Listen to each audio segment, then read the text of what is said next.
Hello, আসসালামু আলাইকুম সবাইকে। দেখো তো আমার কথা শুনতে পাচ্ছ কিনা, স্ক্রিনে লেখা দেখতে পাচ্ছ কিনা?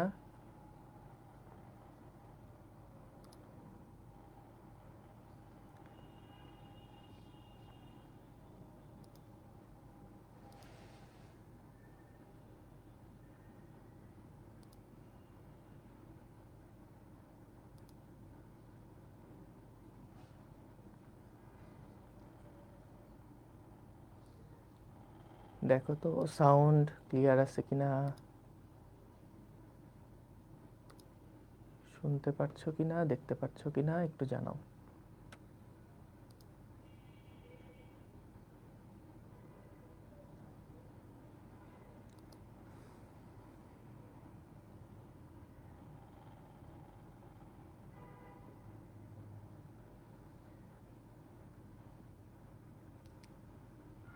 All good, very good.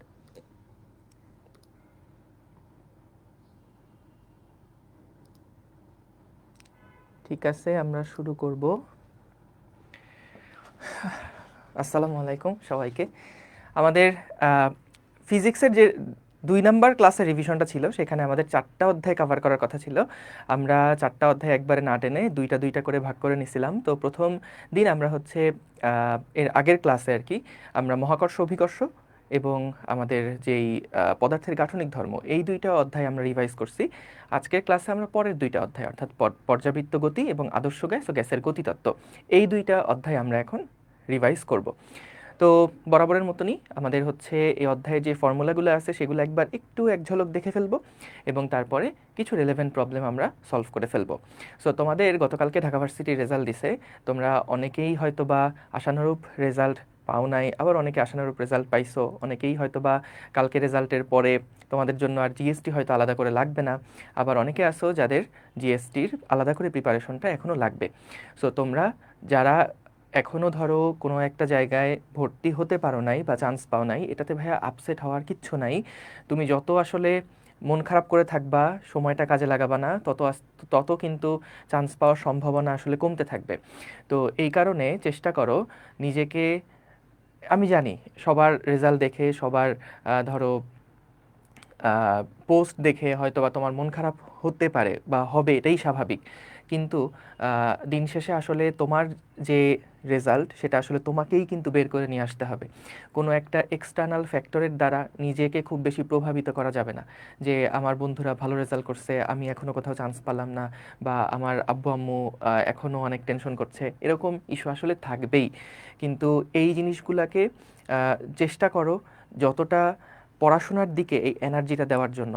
মানে বিষয় হচ্ছে তোমার এনার্জি কিন্তু লিমিটেড। সো তুমি যদি দেখা যায় নেগেটিভ জিনিসপত্রের উপরে বেশি এনার্জি খরচ করে ফেলো, বেশি চিন্তা করো, সারাদিন মন খারাপ করে বসে থাকো, তাহলে কিন্তু আসলে দিন শেষে লসটা তোমারই। সো এনার্জিটাকে ডাইভার্ট করার চেষ্টা করো, এনার্জিটাকে ডাইভার্ট করার চেষ্টা করো পড়াশোনার দিকে। দেখো ভাইয়া, সময় আছে এখনও। তুমি রেগুলারিটি মেনটেন করে যদি প্র্যাকটিস করে যাও, রেগুলারিটি মেনটেন করে যদি বারবার পরীক্ষাগুলো দিতে থাকো, তুমি ইনশাল্লাহ জিএসটিতে একটা ভালো প্লেস নিয়ে আসতে পারবা। তো আ- আসলে পরিশ্রমের কোনো মাইন্ড নাই। তুমি দেখবা যেই পরিশ্রমটুকুই তুমি এখনো করবা, সেইটার একটা রিওয়ার্ড তুমি পাবাই। এটা শুরুর থেকে বলে আসতেছি যে পরিশ্রমের কোনো মাইন্ড নাই কিন্তু। সো তুমি পরিশ্রম করতে থাকো, লেগে থাকো, ইনশাল্লাহ তোমার জন্য যেইটা ভালো হয়, যেইটা তোমার জন্য বেস্ট, সেটাই ইনশাল্লাহ দেখবা তোমার জন্য হবে। মানে বিষয় হচ্ছে যে কিছু জিনিস, ধরো রেজাল্টের যে ব্যাপারটা, তো তোমার হাতে কিন্তু ভাই পরিশ্রমটাই আছে, তোমার হাতে শুধু চেষ্টাটুকুই আছে। কিন্তু রেজাল্টের বিষয়ে কিন্তু কারোর হাত নাই। আহ, কারণ দিন শেষে তুমি কেমন রেজাল্ট করবা, এটা কিন্তু আরও অনেকগুলো ফ্যাক্টরের উপর ডিপেন্ড করে। তোমার লাকের উপর ডিপেন্ড করে, অন্যরা কেমন পরীক্ষা দিচ্ছে তার উপর ডিপেন্ড করে, ওই দিন তোমার মানসিক অবস্থা কেমন ছিল, অনেক কিছুর উপর কিন্তু আসলে ডিপেন্ড করে। হয়তো অনেক পড়াশোনা করে গেছো, কিন্তু দেখা গেল ওই পার্টিকুলার সময়টাতে কোনো একটা খারাপ কিছু হয়েছে যার কারণে তোমার পরীক্ষা ভালো হয় নাই। তো বিষয়টা হচ্ছে যে আমাদের হাতে আমরা কতটুকু নিয়ে চিন্তা করতে পারি, আমাদের হাতে কতটুকু করার সুযোগ আছে। আমাদের হাতে শুধুমাত্র চেষ্টাটুকু আছে, আমাদের হাতে শুধুমাত্র সময়টা ব্যবহার করার সামর্থ্যটুকু আছে, আমাদের হাতে শুধুমাত্র পরিশ্রম করার ক্ষমতাটুকু আছে। তো আমরা সেইটাতেই ফোকাস করি, রেজাল্ট কারোর হাতে না। একমাত্র উপর আল্লাহ পাকের হাতে। সো এটার জন্য ওনার উপর ছেড়ে দাও, ছেড়ে দিয়ে যে রেজাল্ট যা হয় হবে, তোমার জন্য যেইটা ভালো হয় ইনশাল্লাহ উনি সেটাই করবেন। কিন্তু তোমার যে যতটুকু দায়িত্ব সেইটুকু তুমি পালন করো, তোমার পক্ষে যতটুকু করা সম্ভব, আহ, তোমার হাতে যতটুকু আছে ওইটুকুতে এনার্জি দাও, ওইটুকুতে ফোকাস করো। রেজাল্ট যা হওয়ার আল্লাহ ভরসা। বুঝতে পারছো? ভাইয়া সর্বোচ্চ ট্রাই করি, বাট হচ্ছে না, হবে। যখন হবে তখন দেখবা খুব সহজেই হয়ে যাবে ইনশাল্লাহ। ঠিক আছে, কিন্তু হাল ছেড়ো না। এখনও তোমাদের এগ্রি পরীক্ষা বাকি আছে, জিএসটি পরীক্ষা বাকি আছে। এই দুইটাতে অনেক সিট, অনেক অনেক সিট।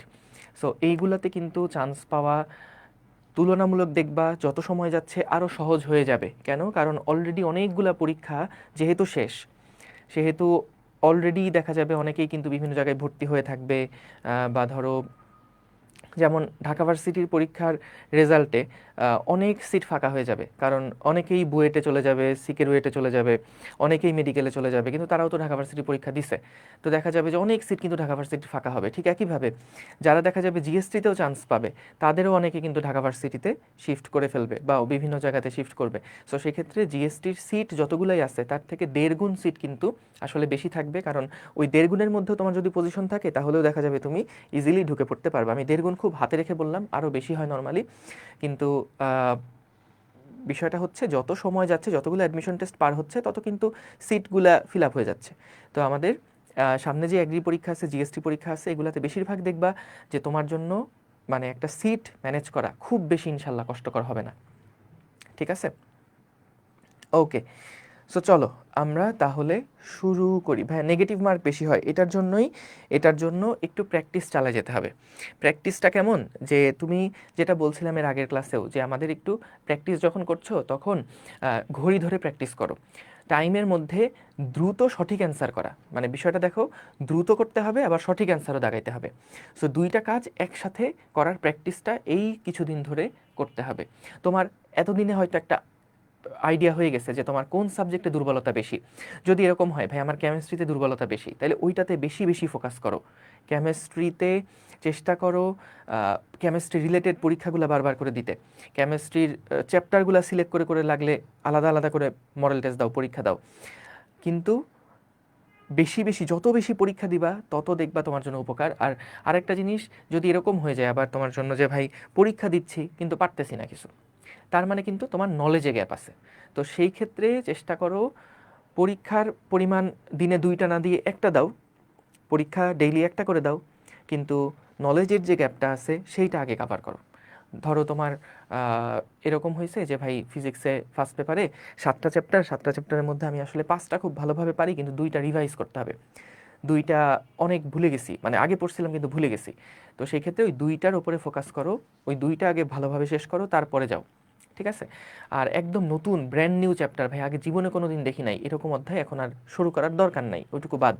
কারণ ওইটুকু সময় তুমি যতগুলো অধ্যায় রিভাইজ করতে পারবা, দেখা যাবে নতুন একটা অধ্যায় পড়লে ওইখান থেকে কয়টা প্রশ্ন আসবে না আসবে তার ঠিক নাই। তো এই কারণে যে অধ্যায়গুলো আগে কখনোই দেখো নাই ওইগুলো ভাই এখন পড়ার দরকার নাই, বরং যা এতদিন পড়ছো এটা এনাফ।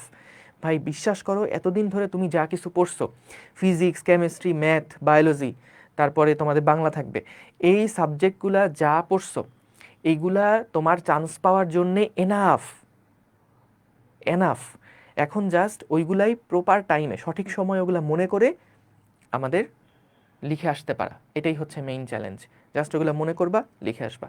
সো এটার জন্য যে প্রশ্ন একটা দেখলেই যাতে করে মনে হয় যে না এটা বইয়ের কোন জায়গায় কোন টপিক, বা এটা এটা কোন স্লাইডে ছিল, এই জিনিসগুলো যাতে করে মনে হয়ে যায় প্রশ্ন দেখার সাথে সাথে। ঠিক আছে? সো এটাই আর কি। ওকে, হ্যাঁ, কেমিস্ট্রি নিয়ে যদি মেইন ইস্যু হয় তাহলে কেমিস্ট্রিতে একটু টাইম বেশি দাও, একটু টাইম বেশি দাও। বিগত বছরের প্রশ্নগুলো দেখো, দেখো যে আসলে কোন কোন টপিক থেকে প্রশ্ন বেশি আসে।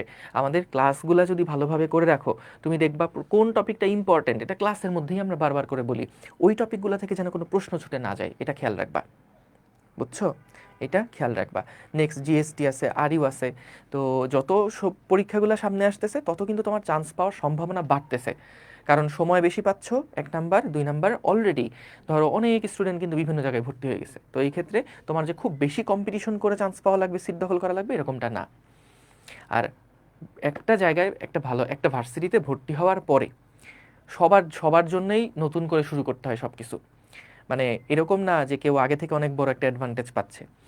ভার্সিটির ক্লাস শুরু হওয়ার পরের থেকে সবাই গ্রাউন্ড জিরোতে। এরপরে পরের 4টা বছর কে কি করলো তার উপরে কিন্তু তোমার ক্যারিয়ারটা ডিপেন্ড করবে। তো এটার জন্য একটা জায়গায় ভর্তি হও, এরকম মনে করার কোনো কারণ নাই যে ভাই আমি আজকে ঢাকা ভার্সিটিতে ভর্তি হতে পারলাম না, বুয়েটে পারলাম না, বা সিকের ওয়েটে পারলাম না, বা আমার এমআইএসটিতে টার্গেট ছিল বা অন্য যে কোনো জায়গায় টার্গেট ছিল কিন্তু আমি চান্স পেতে পারলাম না, তাহলে তো শেষ। বিষয়টা মোটেও এরকম না। যারাই নতুন ভার্সিটিতে শুরু করতেছে ক্লাস, তারাই একদম গ্রাউন্ড জিরো, লেভেল জিরো থেকে শুরু করতেছে। সো লেভেল জিরো থেকে যদি শুরু করো, তাহলে পরের 4টা বছরে কে কীভাবে এই সময়টাকে ইউটিলাইজ করছে তার উপরে ভিত্তি করে সামনের ক্যারিয়ার কেমন হবে সেগুলা ডিটারমিন হবে। সো এই কারণে একটা জায়গায় ভর্তি হও, মানে এটা কখনোই হীনমন্যতায় ভোগার কোনো সুযোগ নাই যে ভাই আমার থেকে ওরা অনেক বেশি আগায় গেল বা আমি পিছায় গেলাম, এরকম চিন্তা করার কোনো কারণ নাই ভাই, কোনো কারণ নাই।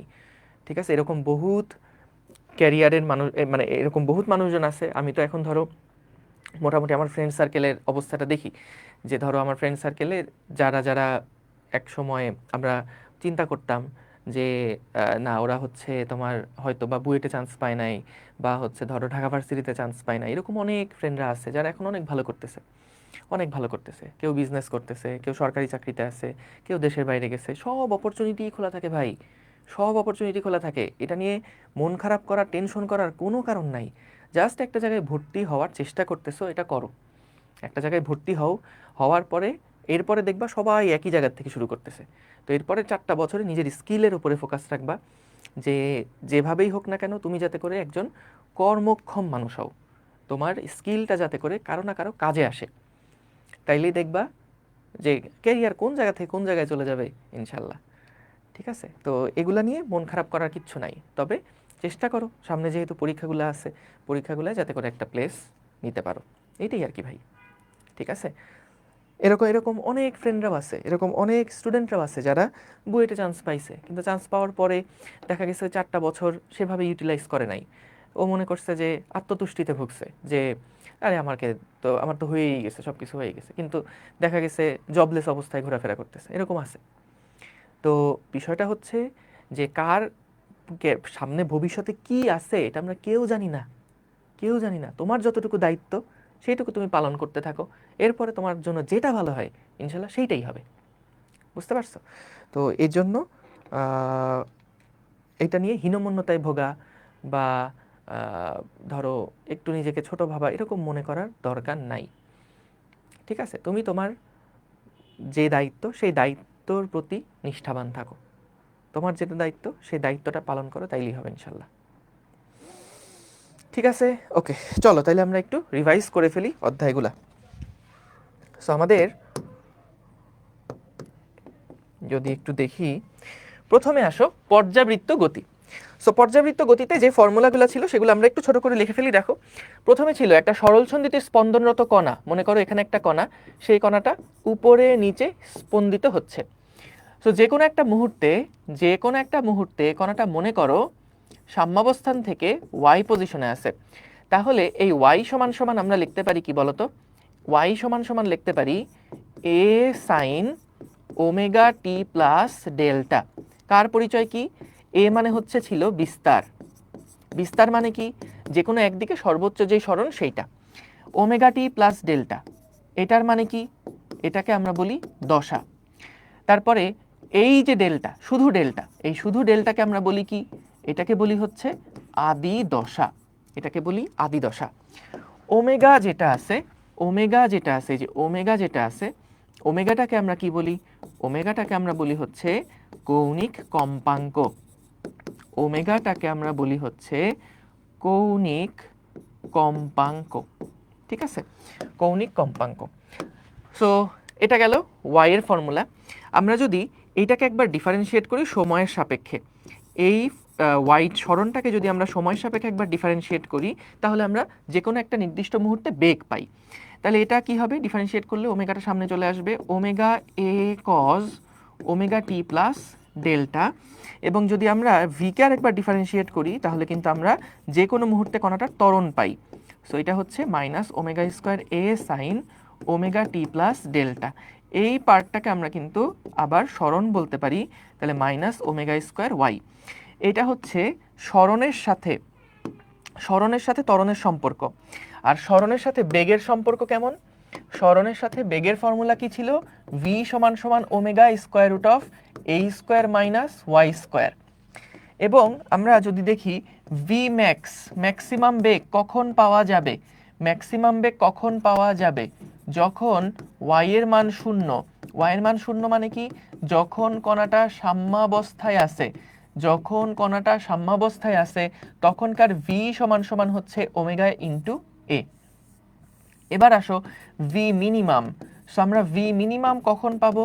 বেগ কখন মিনিমাম পাবো? যখন ওয়াই সমান সমান এ, অর্থাৎ বিস্তারে। সো এটা হচ্ছে ছিল ভি ম্যাক্সিমাম, এইটা ছিল হচ্ছে ভি ম্যাক্সিমাম, এবং ভি মিনিমাম হচ্ছে 0। একই কথা এবার আসো যদি আমরা ত্বরণ নিয়ে বলি, ত্বরণের সূত্র হচ্ছে মাইনাস ওমেগা স্কোয়ার ওয়াই। তো এখানে যদি আমরা এ ম্যাক্স পেতে চাই তাহলে এটা হচ্ছে যখন ওয়াই সমান সমান এ, যখন ওয়াই সমান সমান এ অর্থাৎ বিস্তারে কিন্তু এ ম্যাক্স সমান সমান মাইনাস ওমেগা স্কোয়ার এ, এবং এ মিনিমাম তখন পাওয়া যাবে যখন ওয়াই সমান সমান 0 অর্থাৎ সাম্যাবস্থায় এ মিনিমাম সমান সমান হচ্ছে 0। এগুলো সবই আমরা কিন্তু জানি, তাই তো?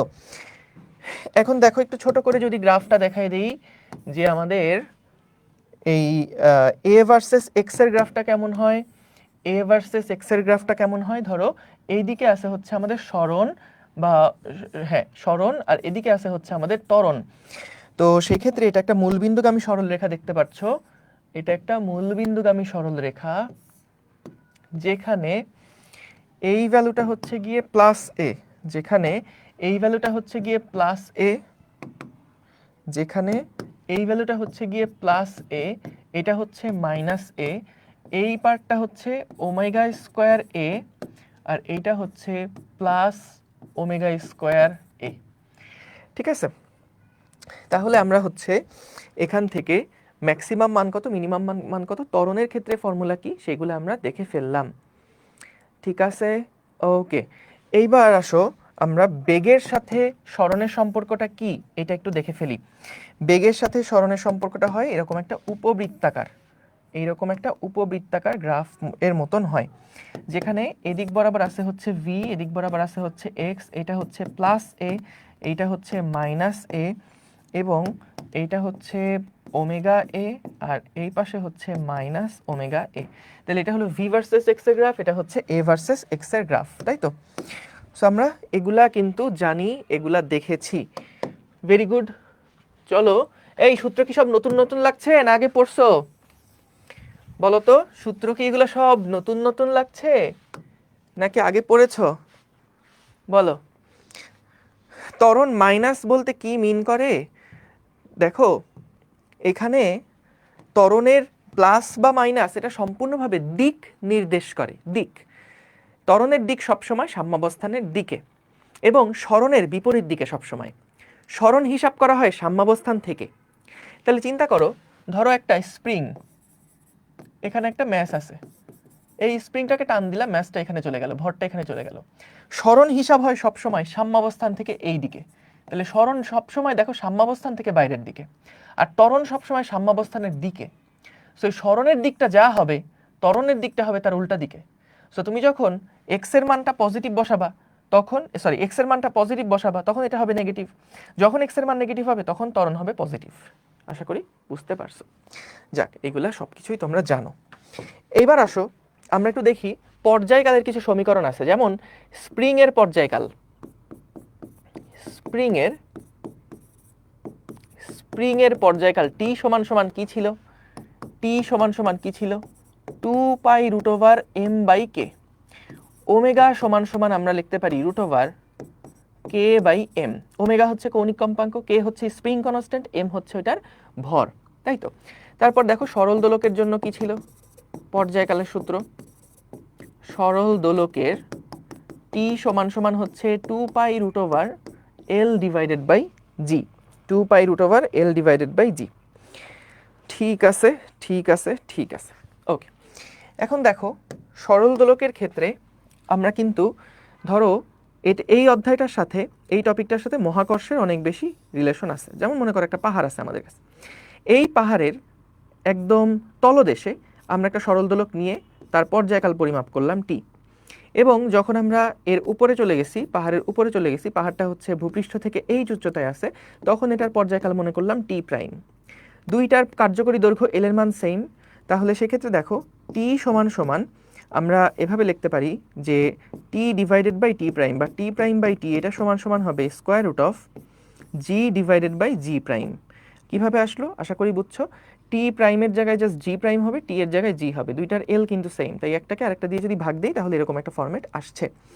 আবার জি সমান আমরা কি লিখতে পারি, জিএম বাই আর স্কোয়ার, তাহলে এখানে আসে হচ্ছে আর স্কোয়ার, এখানে আসে আর প্লাস এইচ স্কোয়ার, এখান থেকে কাটাকাটি করলে আসে আর প্লাস এইচ ডিভাইডেড বাই আর সমান সমান 1 প্লাস এইচ বাই আর। তাহলে দেখো পাহাড়ের উপরে যে পর্যায়কাল, পাহাড়ের উপরে যে পর্যায়কাল টি প্রাইম, পাহাড়ের উপরে যে পর্যায়কাল টি প্রাইম ডিভাইডেড বাই টি, এটা সমান সমান হচ্ছে 1 প্লাস পাহাড়ের উচ্চতা ডিভাইডেড বাই পৃথিবীর ব্যাসার্ধ 1 প্লাস এইচ বাই আর। মনে আছে এটা? মনে আছে?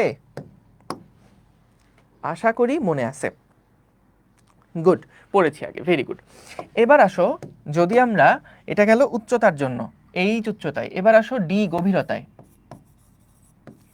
ডি গভীরতায় যদি যাওয়া হয় তাহলে আমাদের T prime divided by T, T prime divided by T সমান সমান root over G divided by G prime.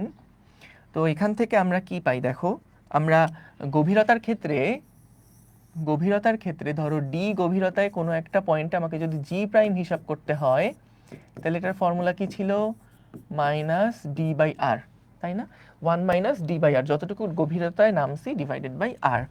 তাহলে G divided by G prime এটা সমান সমান কি হচ্ছে, G divided by G prime এটা সমান সমান কি হচ্ছে, 1 divided by 1 minus D by আর।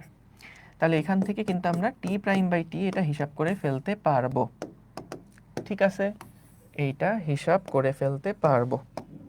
দেখো বুঝেছো কিনা? নর্মালি উচ্চতা সূত্রটাই বেশি আসে, গভীরতাটা অত বেশি আসে না।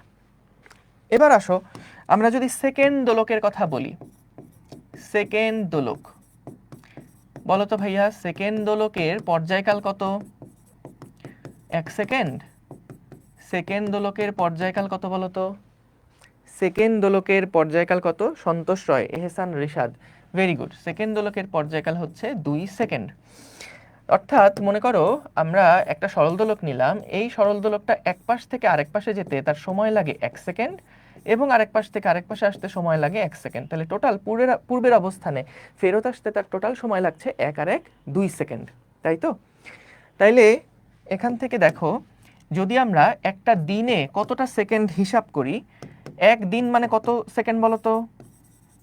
এক দিন মানে হচ্ছে 86,400 সেকেন্ড, তাই তো?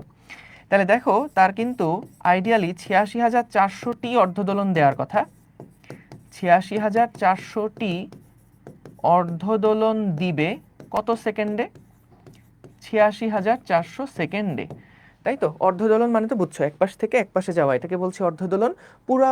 পুনরায় আবার আগের জায়গায় ফেরত আসা, এটা হচ্ছে পূর্ণ দোলন। দুইটা অর্ধদোলন মানে হচ্ছে একটা পূর্ণ দোলনের সমান, তাই তো? তাইলে দেখো এখান থেকে আমরা 86,400টা অর্ধদোলন দেয় হচ্ছে 86,400 সেকেন্ডে। এখন যদি দেখা যায় কোনো কারণে আমাদের ঘড়ি স্লো হয়ে গেছে বা ফাস্ট হয়ে গেছে, তখন দেখা যায় সেটা একদিনে বা 86,400 সেকেন্ডে 86,400টা অর্ধদোলন দিবে না, তার থেকে কম বা বেশি সংখ্যক অর্ধদোলন দিবে। সো কম বা বেশি হলে সেটাকে এক্স দিয়ে প্রকাশ করছি। তাহলে দেখো দুইটা অর্ধদোলন দিবে কত সেকেন্ডে, সেটা হবে 86,400 divided by 86,400 plus minus X into 2। এটা হচ্ছে আমাদের নতুন পর্যায়কালটা। এখন প্লাস কখন হবে, মাইনাস কখন হবে? মনে রেখো প্লাস হবে হচ্ছে যদি বলে ঘড়ি ফাস্ট চলে, এতটুকু সময় দ্রুত চলে। ধরো বললো যে আমাদের একটা সেকেন্ড দোলক সেটা দিনে 10 সেকেন্ড ফাস্ট চলে, একটা সেকেন্ড দোলক দিনে 10 সেকেন্ড দ্রুত চলে বা দিনে 10 সেকেন্ড বেশি সময় দেয়, এরকম যদি হয় তাহলে সেক্ষেত্রে আমরা এই সূত্রের মধ্যে প্লাস সাইনটা বসাবো। আর যদি এরকম হয় যে ঘড়ি এত সেকেন্ড স্লো হয়ে গেছে, তাহলে আমরা হচ্ছে মাইনাস সাইন বসাবো। ঠিক আছে, মাইনাস বসাবো কখন? যদি স্লো হয়ে যায়, যদি বলে যে ধীরে চলছে, ঠিক আছে, তাহলে আমরা মাইনাস সাইনটা বসাবো। ঠিক আছে, এখন বলো তো পর্যায়কাল যদি কমে, পর্যায়কাল যদি কমে যায় তাহলে কি মোশনটা ফাস্ট হয় নাকি স্লো হয়? বলো তো, যদি পর্যায়কাল কমে যায় তাহলে মোশনটা কি ফাস্ট হবে নাকি স্লো হবে?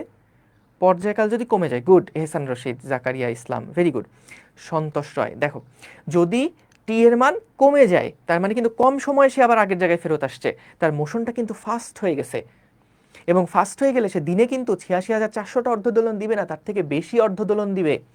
তাহলে এইখানে যদি প্লাস হয় তাহলে নিচের সংখ্যাটা বেড়ে গেল, নিচের সংখ্যা বেড়ে যাওয়া মানে কিন্তু টি প্রাইম কমে যাওয়া, এবং এটাই তো হওয়ার কথা। যদি ফাস্ট হয় তাহলে পর্যায়কাল কমে যাবে, যদি স্লো হয় তাহলে কিন্তু পর্যায়কাল বেড়ে যাবে। সো খেয়াল করো, টি এর মান বাড়বে কখন? যখন নিচের ভ্যালুটা কমবে। সো কমবে কখন? এক্স মাইনাস হলে। আচ্ছা, গুড। তাহলে এগুলো আমরা দেখলাম। এখন আসো আমরা যদি স্থিতিশক্তি গতিশক্তির ব্যাপারটা একটু দেখে ফেলি, যে আমাদের স্থিতিশক্তি যেটা এটা তো আমাদের হাফ কে এক্স স্কয়ার। এখন কেটাকে আবার কিভাবে লেখা যায় দেখো, আমরা তো দেখছি স্প্রিং এর ক্ষেত্রে ওমেগা সমান সমান root over K by M. তাহলে কে সমান সমান কি লেখা যায়? ওমেগা স্কয়ার এম লেখা যায়, বা এম ওমেগা স্কয়ার লেখা যায়, এম ওমেগা স্কয়ার লেখা যায়। তাহলে এখান থেকে আসে half M omega square X square. আর গতিশক্তি যদি বের করতে হয় তাহলে গতিশক্তি হচ্ছে half M V square. V মানে কত মনে আছে? Omega into omega square into A square minus Y square বা এক্স স্কয়ার, যেটাই বলো, এক্স মানে সরণ বোঝাচ্ছি আর কি। তাহলে এখান থেকে দেখতে পাচ্ছ যে আমাদের গতিশক্তির ফর্মুলাটা হচ্ছে মোট শক্তি কত? তাহলে মোট শক্তি কত? মোট শক্তি হচ্ছে হাফ এম ওমেগা স্কয়ার এ স্কয়ার, তাই না? সো মোট শক্তি থেকে বিভব শক্তি বাদ দিলেই তো গতিশক্তি পাওয়া যায়, এটাই এখান থেকে আমরা দেখতে পাচ্ছি। ঠিক আছে, চলো তাহলে আমরা এবার কিছু প্র্যাকটিসের মধ্যে চলে যাই। মোটামুটি দেখবা আমাদের এই টপিকগুলাই কিন্তু আসলে এই পুরো অধ্যায়ের মধ্যে আছে। এই যে 3টা পাতায় যা লিখে দিলাম এগুলা থেকেই কিন্তু দেখবা এখানে যত টাইপের প্রশ্ন সবগুলো আসবে। সো দেখো কি বলছে, একটি সরলচন্দিত গতিসম্পন্ন কণার বিস্তার দেওয়া আছে 0.1 মিটার, পর্যায়কাল দেওয়া, আদি দশা দেওয়া, উক্ত কণাটির দোলন গতির সমীকরণ কোনটা? বলো তো দেখি, দোলন গতির সমীকরণ কোনটা? বলো তো, দ্রুত দ্রুত দ্রুত। দেখো, যেহেতু বলছে বিস্তার 0.1, তাহলে এটা তো 0.1 না, এটা আগেই বাদ। এটাও 0.1 না, এটা আগেই বাদ। তারপরে বললো পর্যায়কাল 4 সেকেন্ড, ভালো কথা। সো খেয়াল করো, আলটিমেটলি আমাকে পর্যায়কালটা দিয়ে হিসাব করতে হবে, কারণ আদি দশা দুইটার মধ্যেই সেম। এই যে 30 ডিগ্রি যেটা, সেটা দুই পাশে 30 ডিগ্রি আছে। তাহলে এখন পর্যায়কাল দিয়ে হিসাব করতে হবে। আমরা জানি ওমেগা সমান সমান 2 পাই বাই ক্যাপিটাল টি। টি এর মান যদি 4 সেকেন্ড হয় তাহলে এখানে হবে কত? Pi by 2। তাহলে ওমেগার মান পাই বাই 2। দেখো, pi by 2 into small T, তার মানে এ হচ্ছে আমাদের এটার আনসার। বুঝতে পারছো? Santosh, Susmita, Sabikun Nahar, Mahi, Mahmudul Hasan, Nirob, Zainab, Saif, very good. পরেরটাতে যাচ্ছি। দেখো, এত সমীকরণটা একটা সরল ছন্দিত গতির স্পন্দন নির্দেশ করে, এই স্পন্দনের কৌণিক কম্পাঙ্ক কত? দেখো, আমরা একটু আগে এটা দেখলাম যে এই যে ইয়াটাকে সময়ের সাপেক্ষে যদি আমরা বেগটাকে একবার ডিফারেন্সিয়েট করি তাহলে কি পাই? মাইনাস ওমেগা স্কয়ার সরণ পাই। তো এখান থেকে ডিভি বাই ডি এটাকে আমরা কি লিখতে পারি?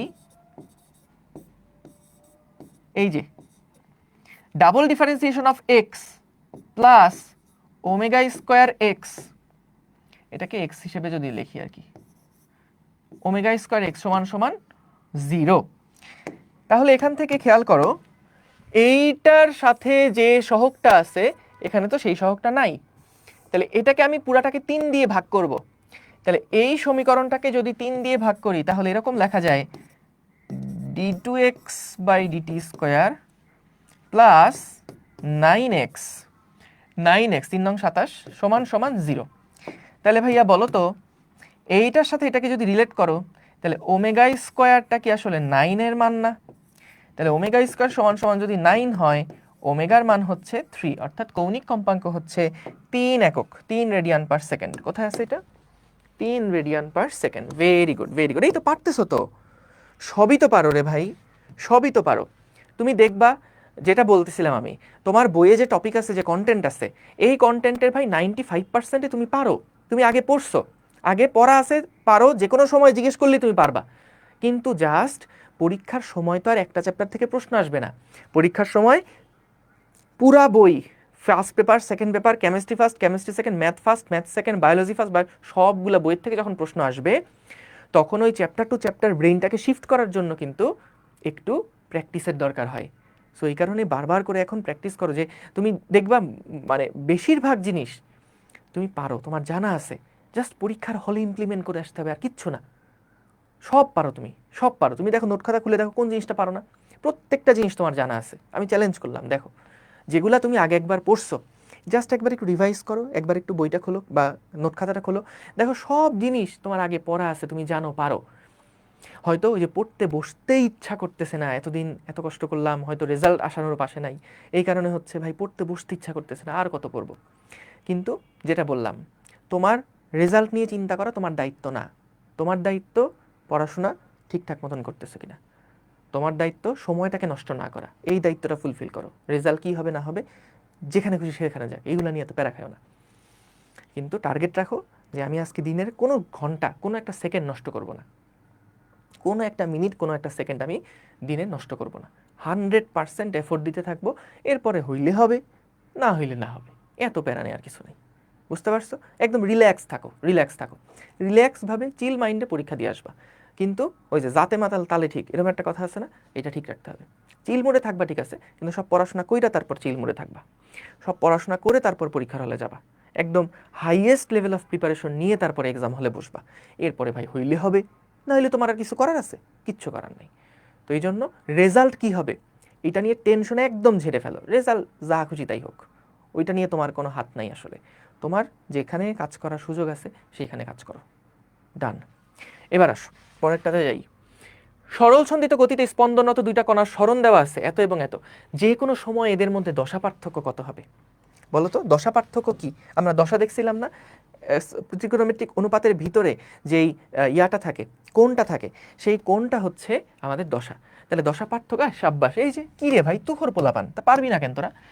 x1 সমান সমান হচ্ছে a sin omega T, a sin omega T. বলো তো ভাইয়া, x2 সমান সমান লেখা আছে a cos ওমেগা টি, তাইলে ভাইয়া বলো তো এটাকে আমরা কিভাবে লিখতে পারি? যদি সাইন দিয়ে প্রকাশ করি তাহলে কি π/2 প্লাস ওমেগা টি এভাবে লেখা যায় না? π/2 মাইনাস ওমেগা টি, বা কি করতেছি, ওমেগা টি প্লাস π/2 এভাবে লেখা যায় না বলো তো? সো তাহলে আমরা কিন্তু এখান থেকে দেখতে পাচ্ছি অ্যাঙ্গেল হচ্ছে 90 degree. Very good, very good, very good, super. Dhaka ভার্সিটির প্রশ্ন এটা। তারপরে দেখি, সরল ছন্দিত গতি সম্পন্ন কণার, এই যে সামনে রাজশাহীতে পরীক্ষা আছে কিন্তু, সমীকরণ y সমান এত হলে, আদি সরণ এত হলে কণাটার আদি দশা কত? আদি দশা কত বের করতে বলছে বলো তো? যখন আমরা আদি সরণ বের করতে চাই, বলো তো আদি সরণের ক্ষেত্রে সময় কত হবে? আদি সরণের ক্ষেত্রে সময় কত হবে বলো তো? ম্যাথ পড়ে, ম্যাথ পড়ে, আগে বলো তো আদি সরণের ক্ষেত্রে সময় কত? মাহি, ভেরি গুড, 0 হবে। কারণ আদি দশা মানে কি? সময় যখন শূন্য ছিল, সময় যখন শূন্য ছিল তখনকার যে সরণটা সেটাই তো আদি সরণ। তাহলে আদি সরণ হচ্ছে 0। তাহলে খেয়াল করো, y সমান সমান 5 sin ডেল্টা, তাই না? তাহলে y এর মান কত বলছে? 2.5 সেন্টিমিটার। 2.5 সমান সমান 5 sin ডেল্টা। তাহলে এখান থেকে আমরা দেখতে পাচ্ছি সাইন ডেল্টার মান আসে হাফ। তাহলে ডেল্টার মান হচ্ছে সাইন ইনভার্স হাফ। বলো তো ভাইয়া, সাইন ইনভার্স হাফ মানে কত? 30 ডিগ্রি, অর্থাৎ π/6 বা 30 ডিগ্রি। এই যে সবাই অ্যান্সার দিচ্ছে B. Very good, very good. ফেসবুকে তোমরা অ্যান্সার দিও, তোমাদের একটু দেরি হচ্ছে কেন অ্যান্সার দিতে? তোমরা এখনো সিতে পড়ে আসো কেন? সোমা বড়ুয়া এখন অ্যান্সার দিছে বি। গুড। সরল ছন্দিত স্পন্দনরত কোনো কণার গতির সরণের সর্বোচ্চ অবস্থান থেকে শুরু হলে আদি দশা কত হবে? অর্থাৎ বলছে যদি একদম বিস্তার থেকে শুরু হয় তাহলে তার আদি দশা কত হবে? সো বিস্তার থেকে যদি শুরু হয় তার মানে অলরেডি কিন্তু সেটা 90 ডিগ্রি কোণে হেলে আছে, তাই না? তাহলে তার যেই আদি দশা সেটা কিন্তু ভাইয়া 90 ডিগ্রি। ক্লিয়ার? Very good. তারপরেরটা দেখো, সরলসন্ধিত স্পন্দনে কণার বিস্তার এত, পর্যায়কালে হলে সর্বোচ্চ দ্রুতি কত? সর্বোচ্চ দ্রুতি কত? রাজশাহী ইউনিভার্সিটি 23-24 ভাই প্রশ্ন এইগুলাই আসে প্রশ্ন, খালি সূত্রগুলা সঠিক সময় মনে করতে হবে, এটা হচ্ছে চ্যালেঞ্জ, আর কিচ্ছু না। তাহলে সর্বোচ্চ দ্রুতি ভি ম্যাক্স সমান সমান কি হবে ভাইয়া বলো তো? ওমেগা ইন্টু এ না সর্বোচ্চটা? তাহলে পর্যায়কাল দেওয়া আছে, তাহলে 2π/T ইন্টু বিস্তার কত? 0.05। তাহলে কত আসে? 2π ডিভাইডেড বাই T হচ্ছে 12 ইন্টু 0.05 কত আসে? তাহলে এটার মান কত আসে দেখো তো, হিসাব করে কত আসে? এ আসে। গুড, তাহলে এ হচ্ছে আনসার। Very good. ঠিক আছে, সো এগুলা ইনশাল্লাহ পারবা। পরেরটাতে যাই, দেখো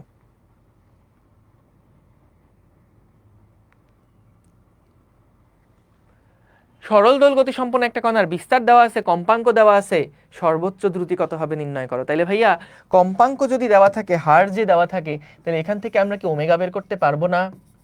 ওমেগা সমান সমান কি হয়? 2πf। তাহলে এখানে আসে হচ্ছে 5π, আর বিস্তার হচ্ছে 0.02।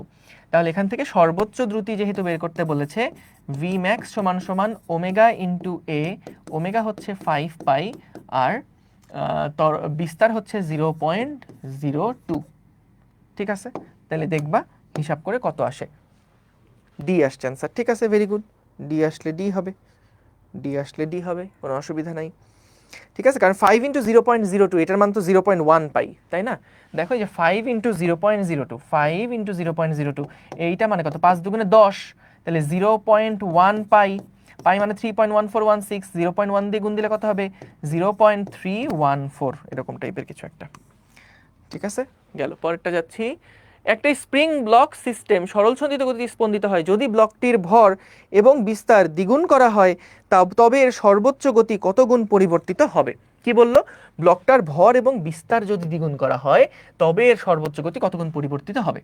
তাহলে ভাই বলো তো, ব্লকটার বিস্তারের সর্বোচ্চ গতি বলো তো। ভি ম্যাক্স সমান সমান কি ছিল? ভি ম্যাক্স সমান সমান হচ্ছে ওমেগা এ, তাই তো? আচ্ছা, এখন বলো তো দেখি, ওমেগা ইন্টু এ যদি হয়, ওমেগা সমান সমান কি লেখা যায়? Root over K by M না? তো স্কোয়ার করলে কি হবে? K is equals to M omega square আসবে না? তাহলে আমরা যদি এখানে কোনটা বের করতে বলছে, ব্লকটার ভর এবং বিস্তার যদি দ্বিগুণ করা হয় তবে সর্বোচ্চ গতি কত গুণ পরিবর্তিত হবে? বিস্তার এবং ভর। তার মানে খেয়াল করে দেখো, আমরা ওমেগার জায়গায়, যেহেতু স্প্রিং কনস্ট্যান্ট কিছু চেঞ্জ করতে বলে নাই, ওমেগার জায়গায় কি লিখতে পারি? Root over K by M into A V max.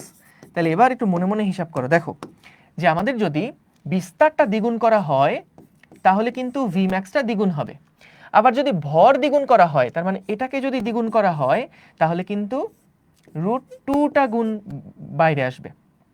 কথা বুঝছো কি করলাম? যে এম এর ভিতরে যদি দ্বিগুণ করা হয় তাহলে √1/√2 বাইরে চলে গেল, আর বিস্তারকে যদি দ্বিগুণ করা হয় তাহলে 2টাকে বাইরে নিয়ে গেলাম, তাহলে 2/√2, অর্থাৎ শুধুমাত্র √2 গুণ কিন্তু বাড়বে। এটা কাটাকাটি করো, এটা কাটাকাটি করলে কি আসে? √2 গুণ আসে। তাহলে ভি ম্যাক্স কিন্তু √2 গুণ। ঠিক আছে, দেখো হাসানুল ভুল অ্যান্সার দিছো, আশরাফ খান এটাও মনে হচ্ছে ভুল অ্যান্সার দিছো, দেখো খেয়াল করো। ঠিক আছে, দেখো আবার আরেকবার বলি এটা, দেখো। সো আমাদের মনে করো, একটু ভেঙে ভেঙে করি, দেখো। সো ভি সমান সমান root over K by M into A ছিল, তাই না? তো বলো তো আমাদের এখানে কোনটা চেঞ্জ হয়েছে? স্প্রিং কনস্ট্যান্ট কি চেঞ্জ হয়েছে? না, বলছে কি দেখো ভর এবং বিস্তার দ্বিগুণ করা হয়েছে। তাহলে এটা 1 দিলাম, এটাও 1 দিলাম, এটাও 1 দিলাম। v2 সমান সমান কি হবে বলো তো? k by m2 into a2। তাহলে এখান থেকে v1 ডিভাইডেড বাই v2 সমান সমান root over m2 by m1 into a1 by a2 না? তাহলে দেখো আমাদেরকে বলছে ভর এবং বিস্তার দ্বিগুণ করা হয়েছে, তাহলে ভর যদি দ্বিগুণ করা হয় এখানে হবে √2, আর বিস্তার যদি দ্বিগুণ করা হয় তাহলে কত হবে? বিস্তার করা হয়েছে দ্বিগুণ, হ্যাঁ বিস্তার করা হয়েছে দ্বিগুণ, তাহলে a2 এর মান কত হচ্ছে? এটা যদি a1 হয় এটা হবে 2a1, কারণ বিস্তার দ্বিগুণ করা হয়েছে, তাহলে এটা কত হবে? হাফ। তাহলে কত আসে? 1/√2 আসে। এটা হচ্ছে v1/v2। তাহলে দেখো তো v2 সমান সমান কি হবে? √2 ইন্টু v1 না, বুঝছো? √2 ইন্টু v1। সো এটা তো বড় করে করলাম, কিন্তু ছোট করে কিভাবে করলাম, কিভাবে চিন্তাটা করছিলাম ছোট করে? আমরা চিন্তা করছিলাম এভাবে, দেখো ভরটাকে যদি দ্বিগুণ করো তাহলে কি একটা 2 রুটের ভিতরে থেকে যাবে না? আর বিস্তারকে যদি দ্বিগুণ করো তাহলে একটা 2 কিন্তু বাইরের গুণাকারে চলে আসবে। তাহলে দেখো এভাবে চিন্তা করছিলাম, চিন্তাটা একটু বড় করে লিখছি। সো যদি আমরা ভরকে দ্বিগুণ করি তাহলে √2m, আর এটা হলো 2a। তাহলে একটা কাজ করি, সমীকরণটা আগে যেমন ছিল সেরকমটা বানাই। সেরকমটা বানালে k/m আসছে ইন্টু a, এটা দেখো একদম আগের মতন নিয়ে আসলাম। আর সংখ্যা যেগুলো বাড়তি আসছে সেগুলোকে বাইরে বের করে দিই, 2/√2। তাহলে এখান থেকে আসলো হচ্ছে √2, তার মানে দেখো আগের √2 গুণ কিন্তু। ক্লিয়ার? ক্লিয়ার? ঠিক আছে, গুড, থ্যাংক ইউ। পরেরটাতে যাচ্ছি। দেখো একটা স্প্রিং এর উপর 1 কেজি ভর রাখা হলে সেটা 10 সেন্টিমিটার সংকুচিত হয়। একটি 5 কেজি ভর 1 মিটার উপর থেকে স্প্রিংটার উপরে ছেড়ে দিলে স্প্রিংটা কতটুকু পরিমাণে সংকুচিত হবে? কত মিটার সংকুচিত হবে? আচ্ছা ভালো কথা, এই প্রশ্নটা আসলে ক্যালকুলেটর ছাড়া করা টাফ। এটা একটু সলভটা শিখে নাও, এখানে সলভের মধ্যে একটু ঝামেলা আছে। দেখো একটা স্প্রিং এর উপর 1 কেজি ভর রাখা হয়েছে, একটা স্প্রিং আছে, এই স্প্রিং এর উপর 1 কেজি ভর রাখা হয়েছে, যার ফলে দেখা গেছে স্প্রিংটা 10 সেন্টিমিটার সংকুচিত হয়েছিল।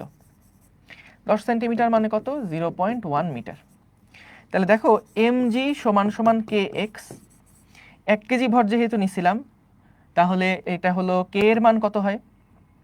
g এর k এর মান হচ্ছে g ডিভাইডেড বাই x, অর্থাৎ 0.98, ও না সরি 98, এটা হলো 9.8, x এর মান হচ্ছে 0.1, তাহলে কত হয়? 98 নিউটন পার মিটার। এটা হলো k এর মান। এখন বললো 5 কেজি ভর 1 মিটার উপর থেকে যদি স্প্রিং এর উপরে ছেড়ে দেওয়া হয় তাহলে কি হবে? দেখো এটা হচ্ছে আমাদের স্প্রিংটা ছিল 1 মিটার উপর থেকে 5 কেজি ভরের একটা বস্তুকে আমরা ছেড়ে দিব। সো 5 কেজি ভরের বস্তুকে ছেড়ে দিলে এটা কি হবে? সংকুচিত হয়ে যাবে না? সো যদি এটা সংকুচিত হয়ে যায়, যদি এটা সংকুচিত হয়ে যায় তাহলে এটা x পরিমাণ ধরলাম নিচে নামবে।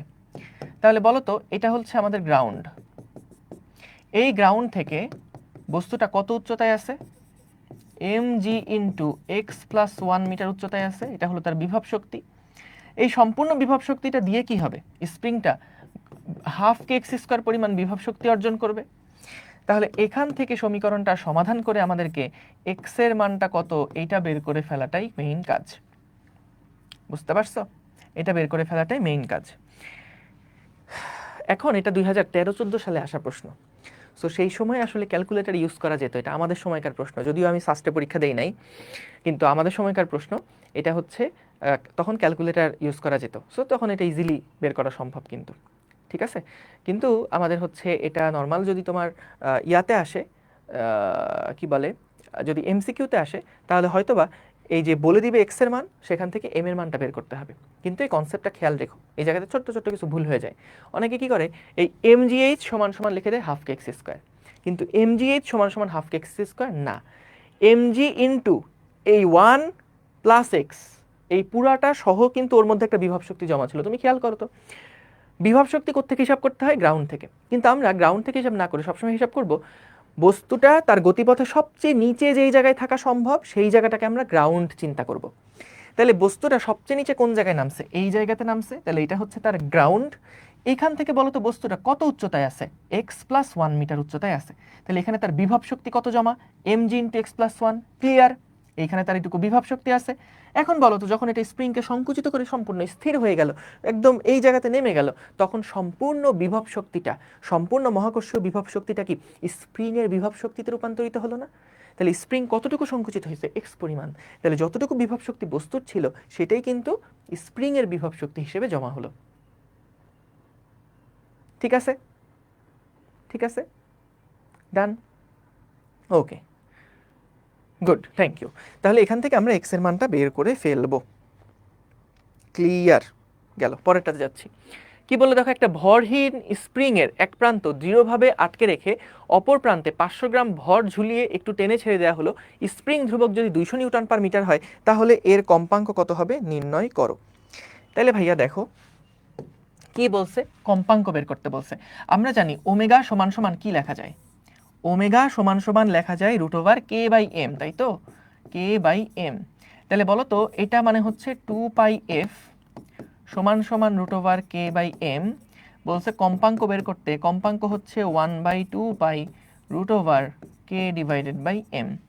একটা ভরহীন স্প্রিং এর এক প্রান্ত দৃঢ়ভাবে আটকে রেখে অপর প্রান্তে 500 গ্রাম ভর ঝুলাই দেওয়া দিয়ে একটু টেনে ছেড়ে দেওয়া হলো। স্প্রিং ধ্রুবক এত হলে কম্পাঙ্ক কত হবে? তাহলে দেখো f সমান সমান 1/2π √k এর মান হচ্ছে 200 আর এটা হচ্ছে 0.5 কেজি, তাই তো, 500 গ্রামকে কেজিতে কনভার্ট করলাম। তাহলে এটা কত হয়, 400 হয়ে যায় না? 1/2π, তাহলে এটা 400 হয়ে যায়। √400 মানে কত? √400 মানে কত? 4 × 100, 4 কে বাইরে নিয়ে আসলে 2, 100 কে বাইরে নিয়ে আসলে 10, তাহলে 20 আসলো। 20/2 মানে হচ্ছে আমাদের 10, তাহলে 10/π, 10/π, 10/π কার কাছাকাছি বলতো? পাই মানে হচ্ছে 22/7 অনুরূপ। তাহলে এখান থেকে 70/22, তাহলে দেখো 3/22 66, তাহলে 3 পয়েন্ট সামথিং হওয়ার কথা, 3 পয়েন্ট সামথিং হওয়ার কথা। তাহলে এখান থেকে 3.2 যেটা, এটাই হবে উত্তর। ঠিক আছে, গুড। পরেরটাতে যাচ্ছি। সরল দোল গতিসম্পন্ন একটা বস্তু যখন তার সাম্যাবস্থান থেকে 2 সেন্টিমিটার দূরে, তখন তার গতিশক্তি স্থিতিশক্তির 3 গুণ। বস্তুটার দোলনের বিস্তার কত হবে?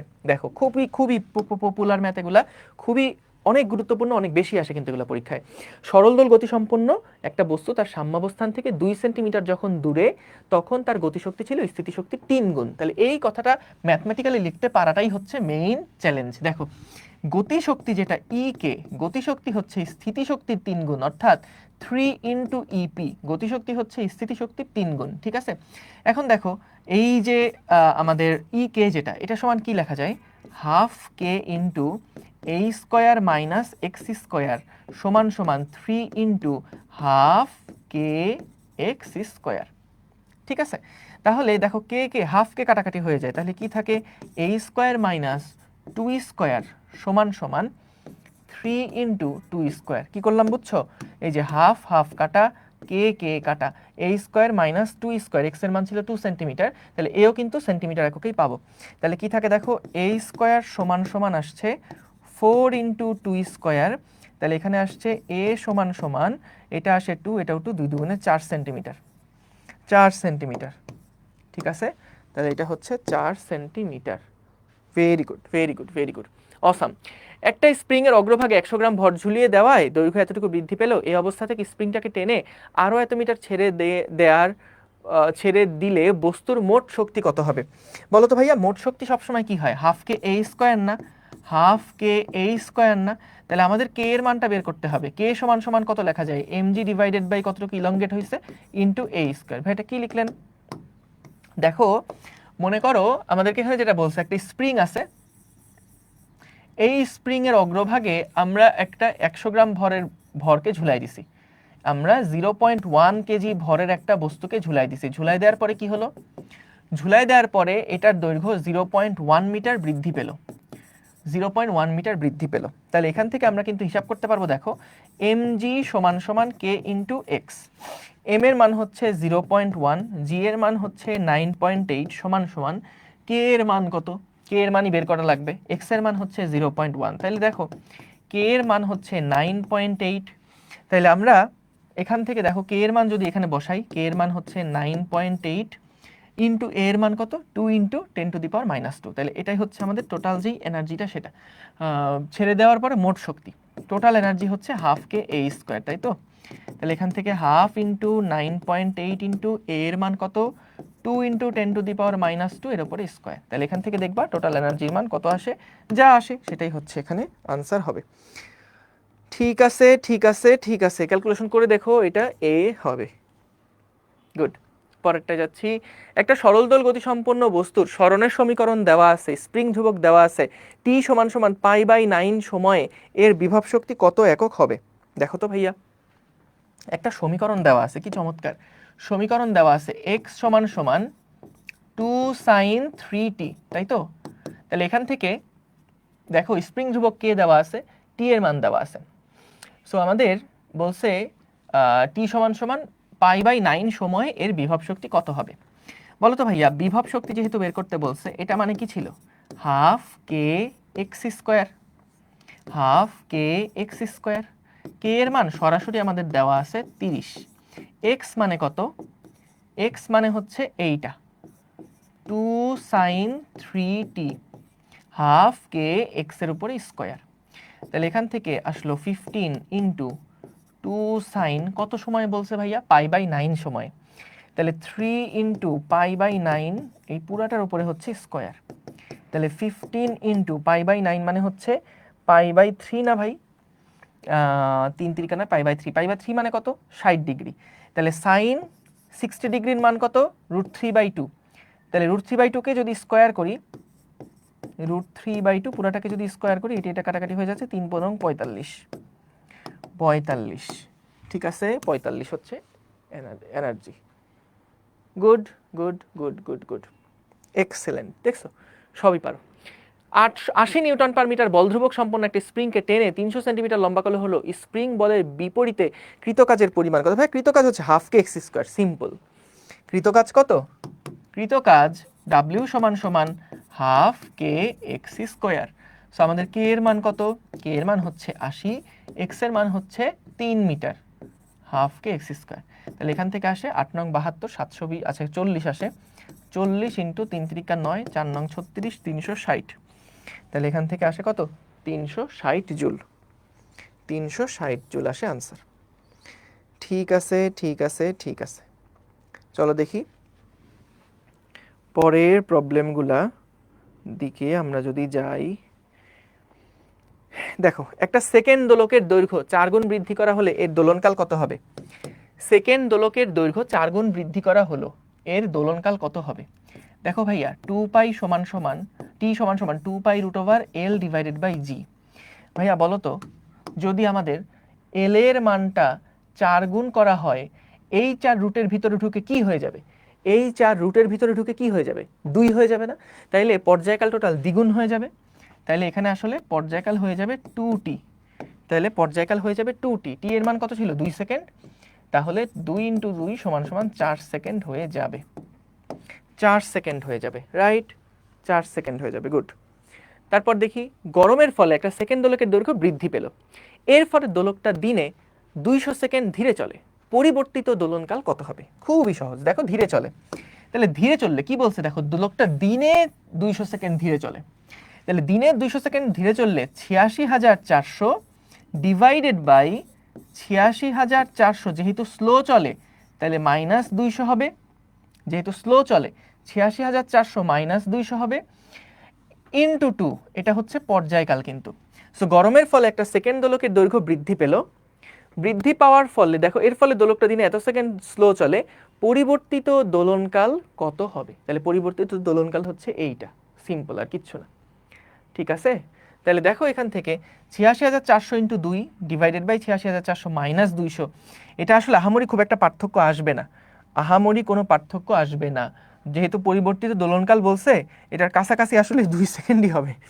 কাছাকাছি যদি বলতে হয় তাহলে এটা 2 সেকেন্ডই হবে, কারণ আসলে এখানে যদি 86,400 মাইনাস ডিভাইডেড বাই 86,400 -200, এটার মান 1.99 টাইপের কিছু একটা হবে, 1.99 টাইপের কিছু একটা হবে।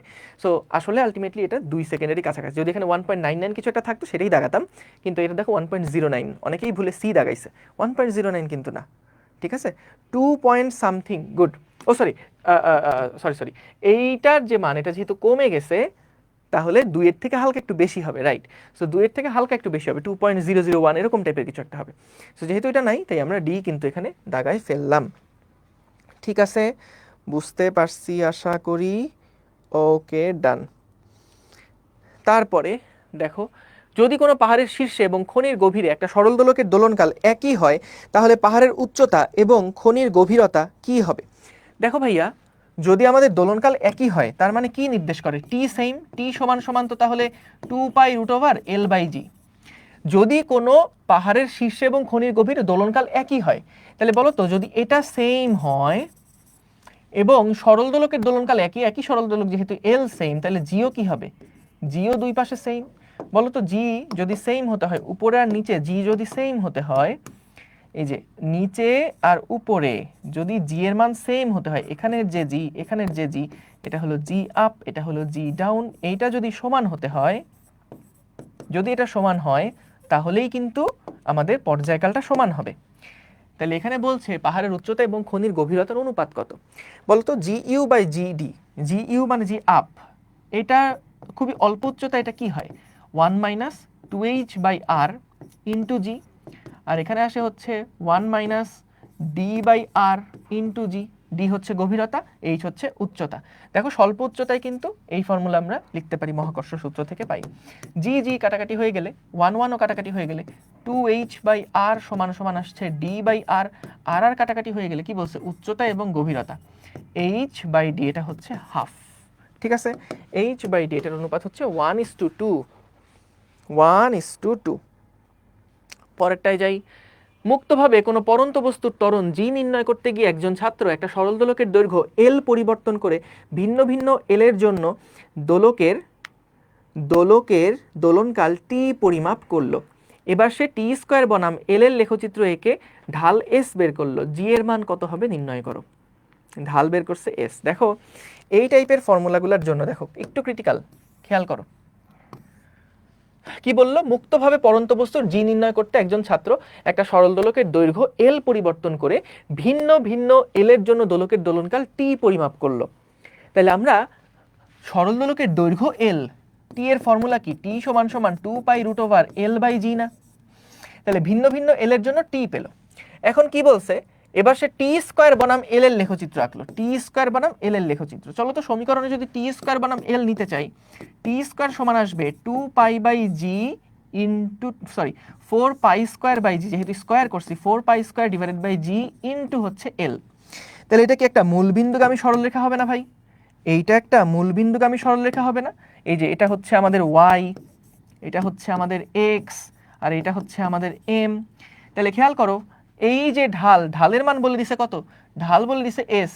তাহলে ঢাল যদি এস হয় তাহলে 4π² / g সমান সমান যদি এস হয়, তাহলে এই জি এর মান বের করতে বলছে, জি সমান সমান তাহলে কত 4π² / s, 4π² / s, বি হচ্ছে এটার আনসার। কথা বুঝছো, এই যে এ দাগাইছো, এ দাগিয়েছো অনেকে, এ হবে না ভাইয়া, এ হবে না। ঠিক আছে, সো ভাইয়া এই টাইপের প্রবলেমগুলো কিন্তু প্র্যাকটিস করা লাগবে। ঠিক আছে, এই টাইপের প্রবলেমগুলো প্র্যাকটিস করা লাগবে।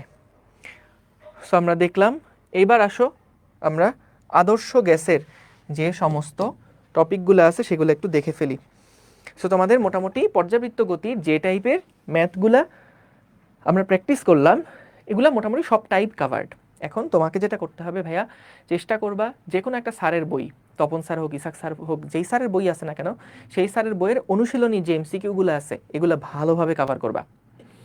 এবং সেই সাথে আমাদের যে ম্যাটেরিয়াল আছে সেগুলো তো দেখবাই, প্লাস যদি আরও মানে যত প্র্যাকটিস করতে পারো, অ্যাচিভে যারা মক টেস্ট দিছো, মডেল টেস্ট দিছো, সেখানকার যে কোনো প্রশ্ন, মানে আমার কথা হচ্ছে এখন শুধু ধুমসে এক পাশ থেকে শুরু করে টানা পরীক্ষার উপর থাকতে হবে, বুঝছো, টানা পরীক্ষার উপরে থাকতে হবে। গুড, সো গেল ভাইয়া সব ম্যাটেরিয়ালস করি বাট এক্সামে মার্ক উঠাতে কেন পারি না, এটাই অ্যানালাইসিস করতে হবে তো, যে আমি সব ম্যাটেরিয়াল করতেছি কিন্তু তাও কেন আমার মার্কস আসতেছে না। সো এটার জন্য এটা করার মূল ঝামেলাটা কি জানো, কেন এরকম হয়, তার কারণ হচ্ছে আমরা কখনো কি জিনিসটা ভুল করলাম এইটা না আর অ্যানালাইসিস করি না, কি জিনিসটা ভুল করি এইটা আমরা আর অ্যানালাইসিস করি না।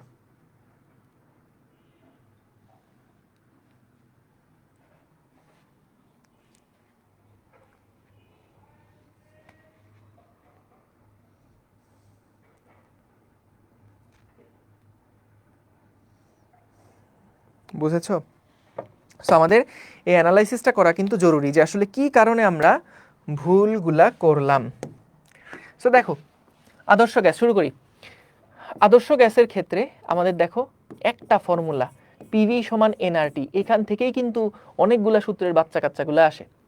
যেমন দেখো বয়েলের সূত্র কি বলে, বয়েলের সূত্র যখন আমরা পড়ি তখন কিন্তু কোন দুইটা জিনিস ফিক্স থাকে বলো তো, এন ফিক্স থাকে এবং টি ফিক্স থাকে, এন ফিক্স থাকে, টিপি ফিক্স থাকে। তাহলে পি আর ভি এর গুণফল এটা হচ্ছে কনস্ট্যান্ট, অর্থাৎ P1 V1 সমান সমান P2 V2। এরপরে আসো যখন আমরা চাপীয় সূত্র লিখি, বা সরি চার্লসের সূত্র লিখি, চার্লসের সূত্র লিখি, তখন মূলত চার্লসের সূত্রে আমাদের এন এবং চাপ এই দুইটা জিনিস কিন্তু ফিক্স থাকে। তাই আমরা লিখতে পারি V1/T1 = V2/T2। এরপরে আসো যখন আমরা চাপীয় সূত্রের কথা বলি তখন কিন্তু এন এবং ভি এই দুইটা জিনিস ফিক্স থাকে। তাই লেখা যায় P1/T1 = P2/T2। যখন আমরা অ্যাভোগাড্রোর কথা বলি, অ্যাভোগাড্রো সূত্রের কথা বলি, তখন কিন্তু আমাদের পি এবং টি এই দুইটা জিনিস ফিক্স থাকে এবং আমরা লিখতে পারি V1/N1 = V2/N2।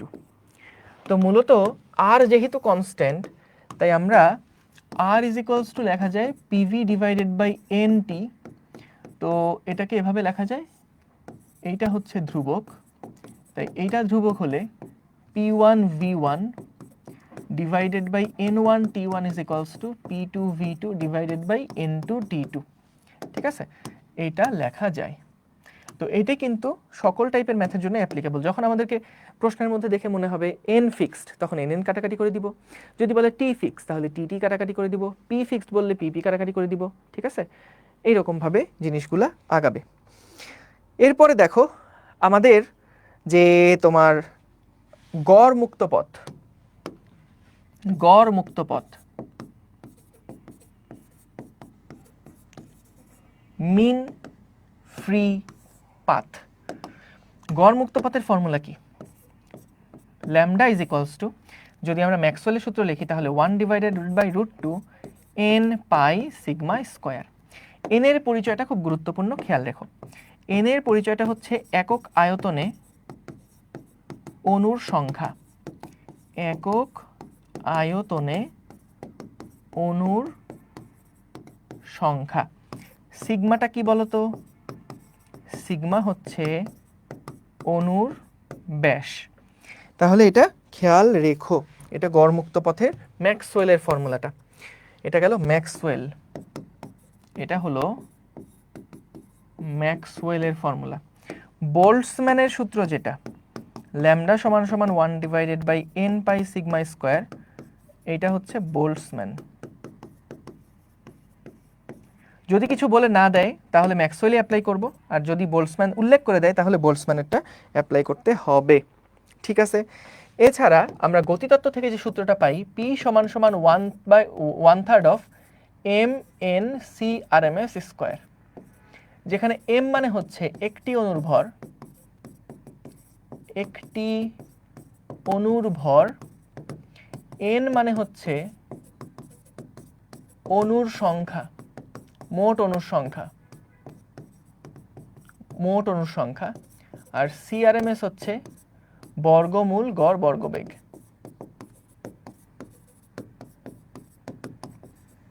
গড় বর্গবেগ, বর্গমূল গড় বর্গবেগ, এটা হচ্ছে PV সমান সমান 1/3 mn/c স্কয়ার। এটা হচ্ছে PV সমান সমান, শুধু P না কিন্তু, PV সমান সমান 1/3 mn/c স্কয়ার। ঠিক আছে, ঠিক আছে, ঠিক আছে, ঠিক আছে, ওকে। এছাড়া দেখো CRMS এর যে ফর্মুলা ছিল সেটা কি ছিল? CRMS সমান ছিল √3RT/m। এই এমটাকে অবশ্যই আমাদের কেজিতে কনভার্ট করতে হবে। এটা হচ্ছে আমাদের মোলার ম্যাস, অক্সিজেনের জন্য মোলার ভর, অক্সিজেনের জন্য 32 × 10⁻³ কেজি যেটা, সেটা বসবে। টিটা অবশ্যই কোন এককে রাখতে হবে? কেলভিন এককে রাখতে হবে। ইভেন এই চ্যাপ্টারে যতগুলো সূত্র এখানে টি আছে, প্রত্যেকটা টি কিন্তু আমাদের এখানে কেলভিন এককে নেওয়া লাগবে। ঠিক আছে, কেলভিন এককে সবগুলাই নেওয়া লাগবে। ঠিক আছে, ভালো কথা। ই এর যে মান গতিশক্তি সেটা কি ছিল? সেটা হচ্ছে 3/2 nRT। এখন আসলে সূত্রটা মূলত 3/2 nRT না, মোট এনার্জির কথা বললে F/2 nRT, যেখানে F এর মানটা, Fটা কি নির্দেশ করে? ডিগ্রিজ অফ ফ্রিডম বা স্বাধীনতার মাত্রা। স্বাধীনতার মাত্রা, ঠিক আছে, স্বাধীনতার মাত্রা, ডিগ্রিজ অফ ফ্রিডম। বলো তো এই ডিগ্রিজ অফ ফ্রিডম যদি আমরা এক পারমাণবিক অণু নেই তাহলে ডিগ্রিজ অফ ফ্রিডম কত? 3। যদি দ্বিপারমাণবিক অণু হয় তাহলে ডিগ্রিজ অফ ফ্রিডম 5। 5-এর মধ্যে 3 হচ্ছে চলন আর 2 হচ্ছে ঘূর্ণন। এন এর মান যদি 2 এর অধিক হয় বা 3, 4, 5 অর্থাৎ বহু পারমাণবিক হয় তাহলে এফ এর মান হচ্ছে 6, যেখানে 3 হচ্ছে আমাদের রৈখিক ডিগ্রিজ অফ ফ্রিডম আর ঘূর্ণন ডিগ্রিজ অফ ফ্রিডম বা ঘূর্ণন স্বাধীনতার মাত্রা হচ্ছে 3টা। ঠিক আছে, তাহলে দেখো যখন আমাদেরকে বলবে মোট গতিশক্তি বের করো তখন কিন্তু এখানে 5/2 nRT, 6/2 nRT এভাবে করে বসবে। যদি আমাদেরকে বলে শুধু রৈখিক গতিশক্তি বের করো, রৈখিক গতিশক্তি বের করো, তখন সব সময়ের জন্য 3/2 nRT। যদি বলে ঘূর্ণন গতিশক্তি বের করো তাহলে কিন্তু এক পারমাণবিক গ্যাসের কোনো ঘূর্ণন গতিশক্তি নাই, দ্বিপারমাণবিক গ্যাসের ঘূর্ণন গতিশক্তি হবে 2/2 nRT আর বহু পারমাণবিক গ্যাসের ঘূর্ণন গতিশক্তি হবে 3/2 nRT। বুঝতে পারছো? ঠিক আছে, গেল। এইবার আসো শিশিরাঙ্কের যে টপিক ছিল, শিশিরাঙ্কের যে টপিক ছিল সেগুলো কি দেখো। শিশিরাঙ্ক, সম্পৃক্ত বাষ্পচাপ, অসম্পৃক্ত বাষ্পচাপ। সম্পৃক্ত বাষ্প বলতে আমরা কি বুঝি? সম্পৃক্ত বাষ্প মানে হচ্ছে একটা পাত্রের মধ্যে বা একটা বদ্ধ পাত্রের মধ্যে যে পরিমাণ জলীয় বাষ্প থাকার কথা, যদি সে পরিমাণ জলীয় বাষ্প দ্বারা ওটা সম্পূর্ণ থাকে তাহলে সেটাকে আমরা বলি সম্পৃক্ত বাষ্প। আর অসম্পৃক্ত বাষ্প হচ্ছে যে পরিমাণ বাষ্প থাকার কথা সে পরিমাণ না থাকে, যদি তার অল্প পরিমাণে থাকে সেটাকে আমরা বলি অসম্পৃক্ত বাষ্প। সো আমাদের আপেক্ষিক আর্দ্রতা যেটা, আপেক্ষিক আর্দ্রতা যেটা আর সমান সমান হচ্ছে আমাদের একটা নির্দিষ্ট তাপমাত্রায় যতটুকু জলীয় বাষ্প আছে ডিভাইডেড বাই ম্যাক্সিমাম যতটুকু থাকতে পারে, এর অনুপাতটাকেই আমরা বলি হচ্ছে আপেক্ষিক আর্দ্রতা। আর আমি সহজে মনে রাখার জন্য এভাবে লিখি যে আছে বাই ম্যাক্স, যে কতটুকু এখন জলীয় বাষ্প আছে ডিভাইডেড বাই ম্যাক্সিমাম কতটুকু জলীয় বাষ্প থাকতে পারে, আছে বাই ম্যাক্সিমাম। আবার এটাকে এভাবে লেখা হয় যে উপরে লেখা হয় শিশিরাঙ্কে সম্পৃক্ত জলীয় বাষ্প চাপ, শিশিরাঙ্কে সম্পৃক্ত জলীয় বাষ্প চাপ ডিভাইডেড বাই বায়ুর তাপমাত্রায়, বায়ুর তাপমাত্রায় সম্পৃক্ত জলীয় বাষ্প চাপ। ঠিক আছে, এটা হচ্ছে আমাদের আপেক্ষিক আর্দ্রতা আর। ঠিক আছে, ঠিক আছে, ঠিক আছে, চলো তাহলে আমরা মোটামুটি, আচ্ছা আরেকটা জিনিস সেটা হচ্ছে হাইগ্রোমিটার যন্ত্র। দেখো হাইগ্রোমিটার যন্ত্রটা কেমন। হাইগ্রোমিটার যন্ত্রটার মধ্যে 2টা থার্মোমিটার থাকে। একটা থার্মোমিটারে হচ্ছে আমাদের একটা কাপড়, একটা মসলিনের কাপড় জড়ানো থাকে, পানি ভর্তি ইয়ার মধ্যে মসলিনের কাপড় জড়ানো থাকে বা ভেজা মসলিনের কাপড় জড়ানো থাকে, হ্যাঁ। আর আরেকটা হচ্ছে বায়ুর তাপমাত্রা পরিমাপ করে। এখন দেখা যায় বায়ুর তাপমাত্রা তো সবসময় বেশি, কিন্তু আর্দ্র অবস্থায় তাপমাত্রা কিন্তু নর্মালি কম থাকবে। এখন এই পার্থক্যটা যদি বেশি হয় যদি কম হয় তাহলে কি নির্দেশ করে, এই রিলেটেড টুকটাক কিছু পড়াশোনা আছে, এগুলো একটু হালকা করে বলি। খেয়াল করে দেখো, যদি আমাদের এখানে একটা মসলিনের কাপড় ভেজা অবস্থায় জড়ানো থাকে, বায়ুতে যদি জলীয় বাষ্প দ্বারা সম্পৃক্ত থাকে তাহলে কিন্তু কোনো জলীয় বাষ্প আর নতুন এখান থেকে পাওয়া যাবে না। যদি এখান থেকে জলীয় বাষ্প বের না হয় তার মানে কিন্তু এখানে বাষ্পীভবন হচ্ছে না। যদি বাষ্পীভবন হয়, অর্থাৎ যদি এখান থেকে জলীয় বাষ্প বাতাসে বের হয়ে যায়, জলীয় বাষ্প কিন্তু পাশ থেকে এনার্জি নিয়ে তারপরে বের হয়। সো যদি বাতাসে জলীয় বাষ্প দিয়ে সম্পৃক্ত থাকে তখন কিন্তু এখান থেকে কোনো জলীয় বাষ্প বাতাসে যাবে না, অর্থাৎ কোনো জলীয় বাষ্প এই থার্মোমিটারের এনার্জিটা গ্রহণ করে বাইরের দিকে বের হয়ে যেতে পারবে না। এর ফলে দুইটার তাপমাত্রা তখন সেম থাকবে। সো যদি এরকম হয় বায়ু সম্পৃক্ত, তখন কিন্তু ড্রাই বাল্বের যে তাপমাত্রা এবং ওয়েট বাল্বের যে তাপমাত্রা দুইটা সমান হবে। আর যদি এরকম হয় বায়ু অসম্পৃক্ত, অর্থাৎ বায়ুতে এখনো কিছু জলীয় বাষ্প যাওয়ার সুযোগ আছে, তখন কি হবে? জলীয় বাষ্প যদি আরও যাওয়ার সুযোগ থাকে তখন যেটা দেখা যাবে, জলীয় বাষ্প বাষ্পীভূত হওয়ার সময় বা পানিটা বাষ্পীভূত হওয়ার সময় পানিটা সারাউন্ডিং থেকে বা এই থার্মোমিটার থেকে তাপশক্তি গ্রহণ করবে, গ্রহণ করে সে বাষ্পে পরিণত হয়ে যাবে। তাহলে যখন সে এনার্জিটা থার্মোমিটার থেকে গ্রহণ করছে তখন এই থার্মোমিটারের টেম্পারেচার স্কেলের ভ্যালুটা কিছুটা কমে যাবে না? সো তাহলে যত বেশি জলীয় বাষ্পে পরিণত হবে তত কিন্তু এইটার তাপমাত্রা আস্তে আস্তে কমতে থাকবে। তাহলে মাথায় রেখো, বায়ু যখন অসম্পৃক্ত অবস্থায় থাকবে তখন ড্রাই বাল্বের যে তাপমাত্রা সেই তাপমাত্রা কিন্তু বেশি থাকবে এবং ওয়েট বাল্বের তাপমাত্রা কিন্তু কম থাকবে। সো এই কনসেপ্টটা মাথায় রেখো। চলো তাহলে আমরা পরের প্রবলেম শুরু করি। কি কি আছে দেখি। দেখো, কি অবস্থায় বাস্তব গ্যাস আদর্শ গ্যাসের সমীকরণ অনুসরণ করে বলো তো? কি অবস্থায় বাস্তব গ্যাস আদর্শ গ্যাসের সমীকরণ অনুসরণ করে? যখন কণাগুলো দূরে দূরে থাকবে তখনই কিন্তু বাস্তব গ্যাসটা আদর্শ গ্যাসের মতন আচরণ করবে। এখন দূরে দূরে থাকা মানে কি? দূরে দূরে কখন থাকবে? যদি উচ্চ তাপমাত্রা হয় আর নিম্ন চাপ হয়। যদি উচ্চ চাপ দাও তাহলে কিন্তু কাছাকাছি চলে আসবে, তাহলে হবে না। তাহলে নিম্ন চাপ দেওয়া লাগবে এবং তাপমাত্রা কি করতে হবে? অনেক বাড়ায় দিতে হবে। তাহলে এখানে নিম্ন তাপমাত্রা এবং কই গেল? উচ্চ তাপমাত্রা উচ্চ চাপ কই গেল? পরম শূন্য তাপমাত্রা, নিম্ন তাপমাত্রা এবং উচ্চ চাপ। উচ্চ তাপমাত্রা এবং নিম্ন চাপ, এটা তো সরি এখানে অপশনে একটু ভুল হয়েছে, অপশনে ভুল হয়েছে। এটা ডি তো নাই, ডি তো কখনোই না। এখানে খ আর গ এই দুইটার অপশনটা ভুলে সেম চলে আসছে। মূলত খ নাম্বার অপশনে রাইট অ্যান্সারটা ছিল। এটা হচ্ছে নিম্ন তাপমাত্রা, নিম্ন তাপমাত্রা ও উচ্চ তাপমাত্রা,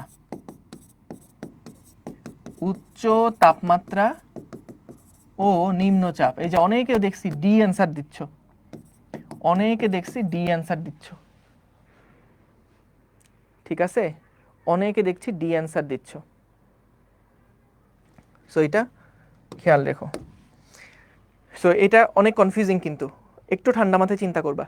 যখন তাপমাত্রা বাড়ায় দেওয়া হচ্ছে, উচ্চ তাপমাত্রা, তখন কিন্তু কণাগুলো পরস্পর থেকে দূরে চলে যায়, তাই না?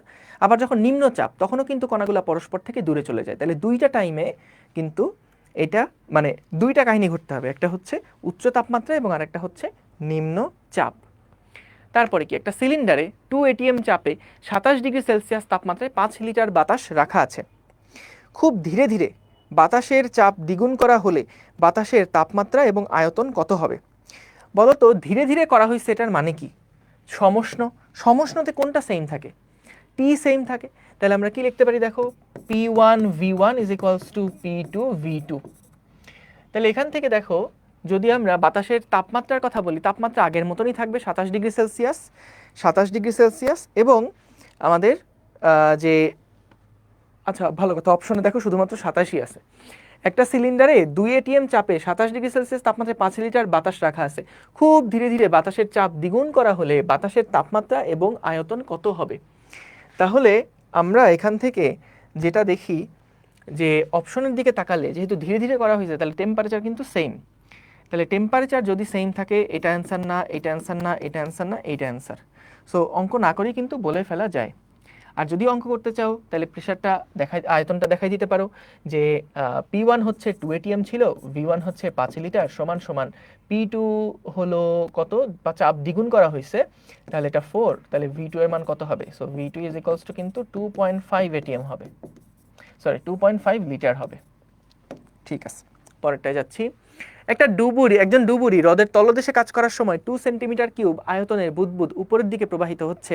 পানির উপরিতলে বুদবুদের আয়তন 4 সেন্টিমিটার কিউব হয় কিন্তু তাপমাত্রা অপরিবর্তিত থাকে। যদি বায়ুমণ্ডলের চাপ 10 মিটার পানির চাপের সমান হয়, 10 মিটার পানির চাপের সমান হয়, তবে হ্রদের গভীরতা কত নির্ণয় করো।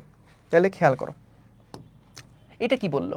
বায়ুমণ্ডলীয় চাপ নাকি 10 মিটার পানির চাপের সমান। এটা কথাটার মানে লক্ষ্য করো। 10 মিটার পানির চাপের সমান মানে কি? ধরো এখানে একটা পানির স্তম্ভ আছে, এই স্তম্ভের দৈর্ঘ্য হচ্ছে 10 মিটার। তাহলে এই যে স্তম্ভটাতে পানি ছিল সেই পানিটা 10 মিটার নিচে, সেই পানিটা 10 মিটার নিচে এখানে কি পরিমাণ চাপ দিবে? So P is equals to H rho G. তাহলে এইচ এর মান 10, রো এর মান হচ্ছে পানির ঘনত্ব ইন্টু 9.8। এটা হচ্ছে 10 মিটার পানির চাপের সমান। এটা হলো আমাদের তাহলে বায়ুমণ্ডলীয় চাপ যেটা সেটা। এখন বলছে হ্রদের গভীরতা বের করতে। দেখো যেহেতু তাপমাত্রা সেম, তাহলে P1 V1 is equals two P2 V2। So আমরা এখান থেকে লিখতে পারি, দেখো একদম নিচের অঞ্চলে এটা হলো P1 V1, আর একদম উপরে গেলে ভলিউমটা বেড়ে যাবে P2 V2, প্রেসার কমে যাবে, ভলিউম বেড়ে যাবে। তাহলে আমাদের এখান থেকে বের করতে বলছে হ্রদের গভীরতা কত। সো আমাদের প্রেসার কিন্তু নিচে এইচ রো জি পরিমাণ বেশি থাকবে, এইচ রো জি পরিমাণে বেশি থাকবে। ঠিক আছে, তাহলে খেয়াল করো আমরা এখান থেকে পাচ্ছি P1, এখানকার চাপটা কত? এখানকার চাপ হচ্ছে আমাদের PATM plus H rho of water into G, volume V1 যেটা সেটা হচ্ছে 2 সেন্টিমিটার কিউব, যখন উপরে চলে গেছে তখন এটা 4 সেন্টিমিটার কিউব হয়ে গেছে। আর P2 হচ্ছে জাস্ট এইচ বা 10 rho into 10 into 10 cube into G into 2V1 বা 2 ইন্টু 2, অর্থাৎ 4।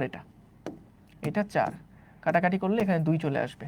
তাহলে এখান থেকে আমাকে মূলত এইচ এর মানটা বের করতে হবে। বলো তো PATM সমান সমান আমরা এখানে কি পাইছি?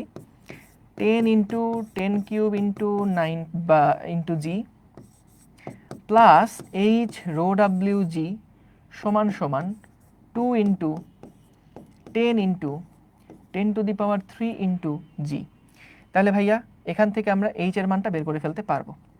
তুমি দেখো কত আসে, H into 10 to the power 3 into G সমান সমান, এটাকে যদি ওই পাশে নাও তাহলে আসছে 10 to the power 3 into 10 into G, তাহলে কি 10 মিটার?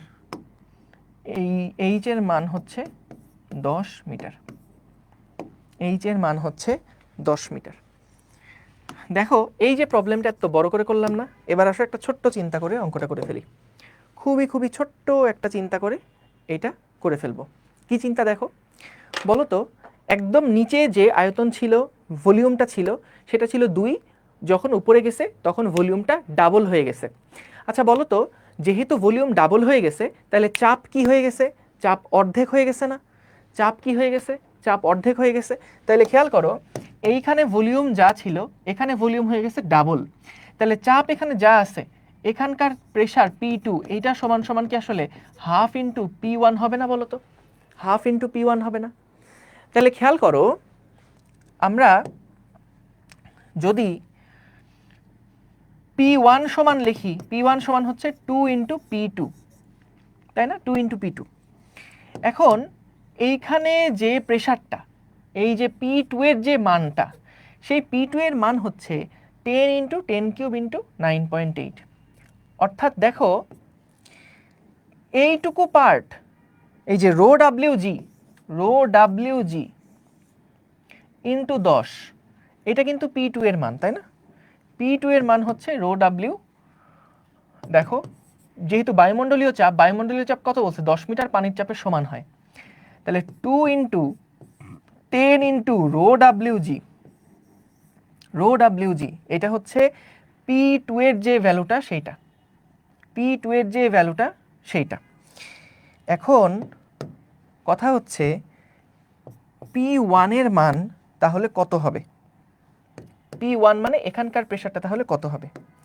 তুমি এভাবে জিনিসটাকে চিন্তা করতে পারো কিনা দেখো, যদি বায়ুমণ্ডলীয় চাপ যা ছিল, নিচের এখানকার চাপ হচ্ছে বায়ুমণ্ডলীয় চাপের ডাবল, উপরে চাপ যা ছিল নিচে চাপ হচ্ছে তার ডাবল। তার মানে কি বায়ুমণ্ডলের চাপ এবং এই পানির দ্বারা সৃষ্ট যেই চাপ, দুইটা পরস্পর সমান না? যেমন আমি তোমাকে একটা এক্সাম্পল দেই। ধরো তোমাকে বলা হলো যে তোমার আব্বু তোমাকে ধরো 10 টাকা দিছে, তোমার আব্বু তোমাকে 10 টাকা দিছে, এবং তোমার ছোট ভাইকে এর ডাবল টাকা দিছে। ছোট ভাইকে এটা ডাবল, তোমাকে যা টাকা দিছে তার ডাবল টাকা দিছে। তাহলে দেখো ছোট ভাইকে কতটুকু বেশি দিছে, ছোট ভাইকে কতটুকু বেশি দিছে, প্লাস সমান পরিমাণ টাকা বেশি দিছে না, প্লাস সমান 10 টাকা পরিমাণ কি বেশি দিছে না, সমান 10 টাকা পরিমাণ বেশি দিছে। তাহলে এখানেও বিষয়টা ওরকম, দেখো উপরে যেই চাপ কাজ করছে সেই চাপটা এবং এই পানির গভীরে যেই চাপ, এই দুইটা চাপ কিন্তু পরস্পর সমান। এই যে তোমাকে যে টাকা দিছে আর তোমার বড় ভাইকে এক্সট্রা যে টাকা দিছে, দুইটা টাকার পরিমাণ কিন্তু সেম। সো তাহলে আমরা এখান থেকে এইটা চিন্তা করতে পারি, যেহেতু উপরের যেই চাপটা সেটা যেহেতু 10 মিটার পানির চাপের সমান, তাহলে নিচেও 10 মিটার পানির চাপের সমান একটা চাপ আছে, দুইটা মিলেই 20 মিটার পানির চাপের সমান চাপ হয়েছে। তাহলে এটা কিন্তু একদম প্রশ্ন দেখে অঙ্ক না করে মুখে মুখে বলে ফেলা যায়। কথাটা কি বুঝতে পারছো কি বললাম? সো আমাদের উপরে যেই চাপটা কাজ করছে সেই চাপের মান এবং এই যে পুরা গভীরতায় যে চাপ, এই দুইটা চাপ যোগ করেই তো আমাদের P1 এর চাপের সমান হয়, তাই না? বায়ুমণ্ডলের চাপ এবং এই গভীরতার চাপ বা পানির গভীরতার চাপ, এই দুইটা চাপ যোগ করেই কিন্তু P1 এর সমান হয়, তাই তো? এখন আমাদের বলছে এইখানকার চাপ হচ্ছে এইটা ডাবল, তাহলে বায়ুমণ্ডলীয় চাপ যা আর এই পানির গভীরতার চাপ যা, সেই দুইটা চাপ পরস্পর সমান। এই কারণে এই চাপ আর এই চাপ যোগ করে এখানে ডাবল চাপ হয়েছে। সো এই চাপটা ছিল 10 মিটার গভীরতার চাপ, তাহলে নিচের পানির চাপটাও কি 10 মিটার গভীরতার চাপ হবে, তার মানে গভীরতা হচ্ছে 10 মিটার।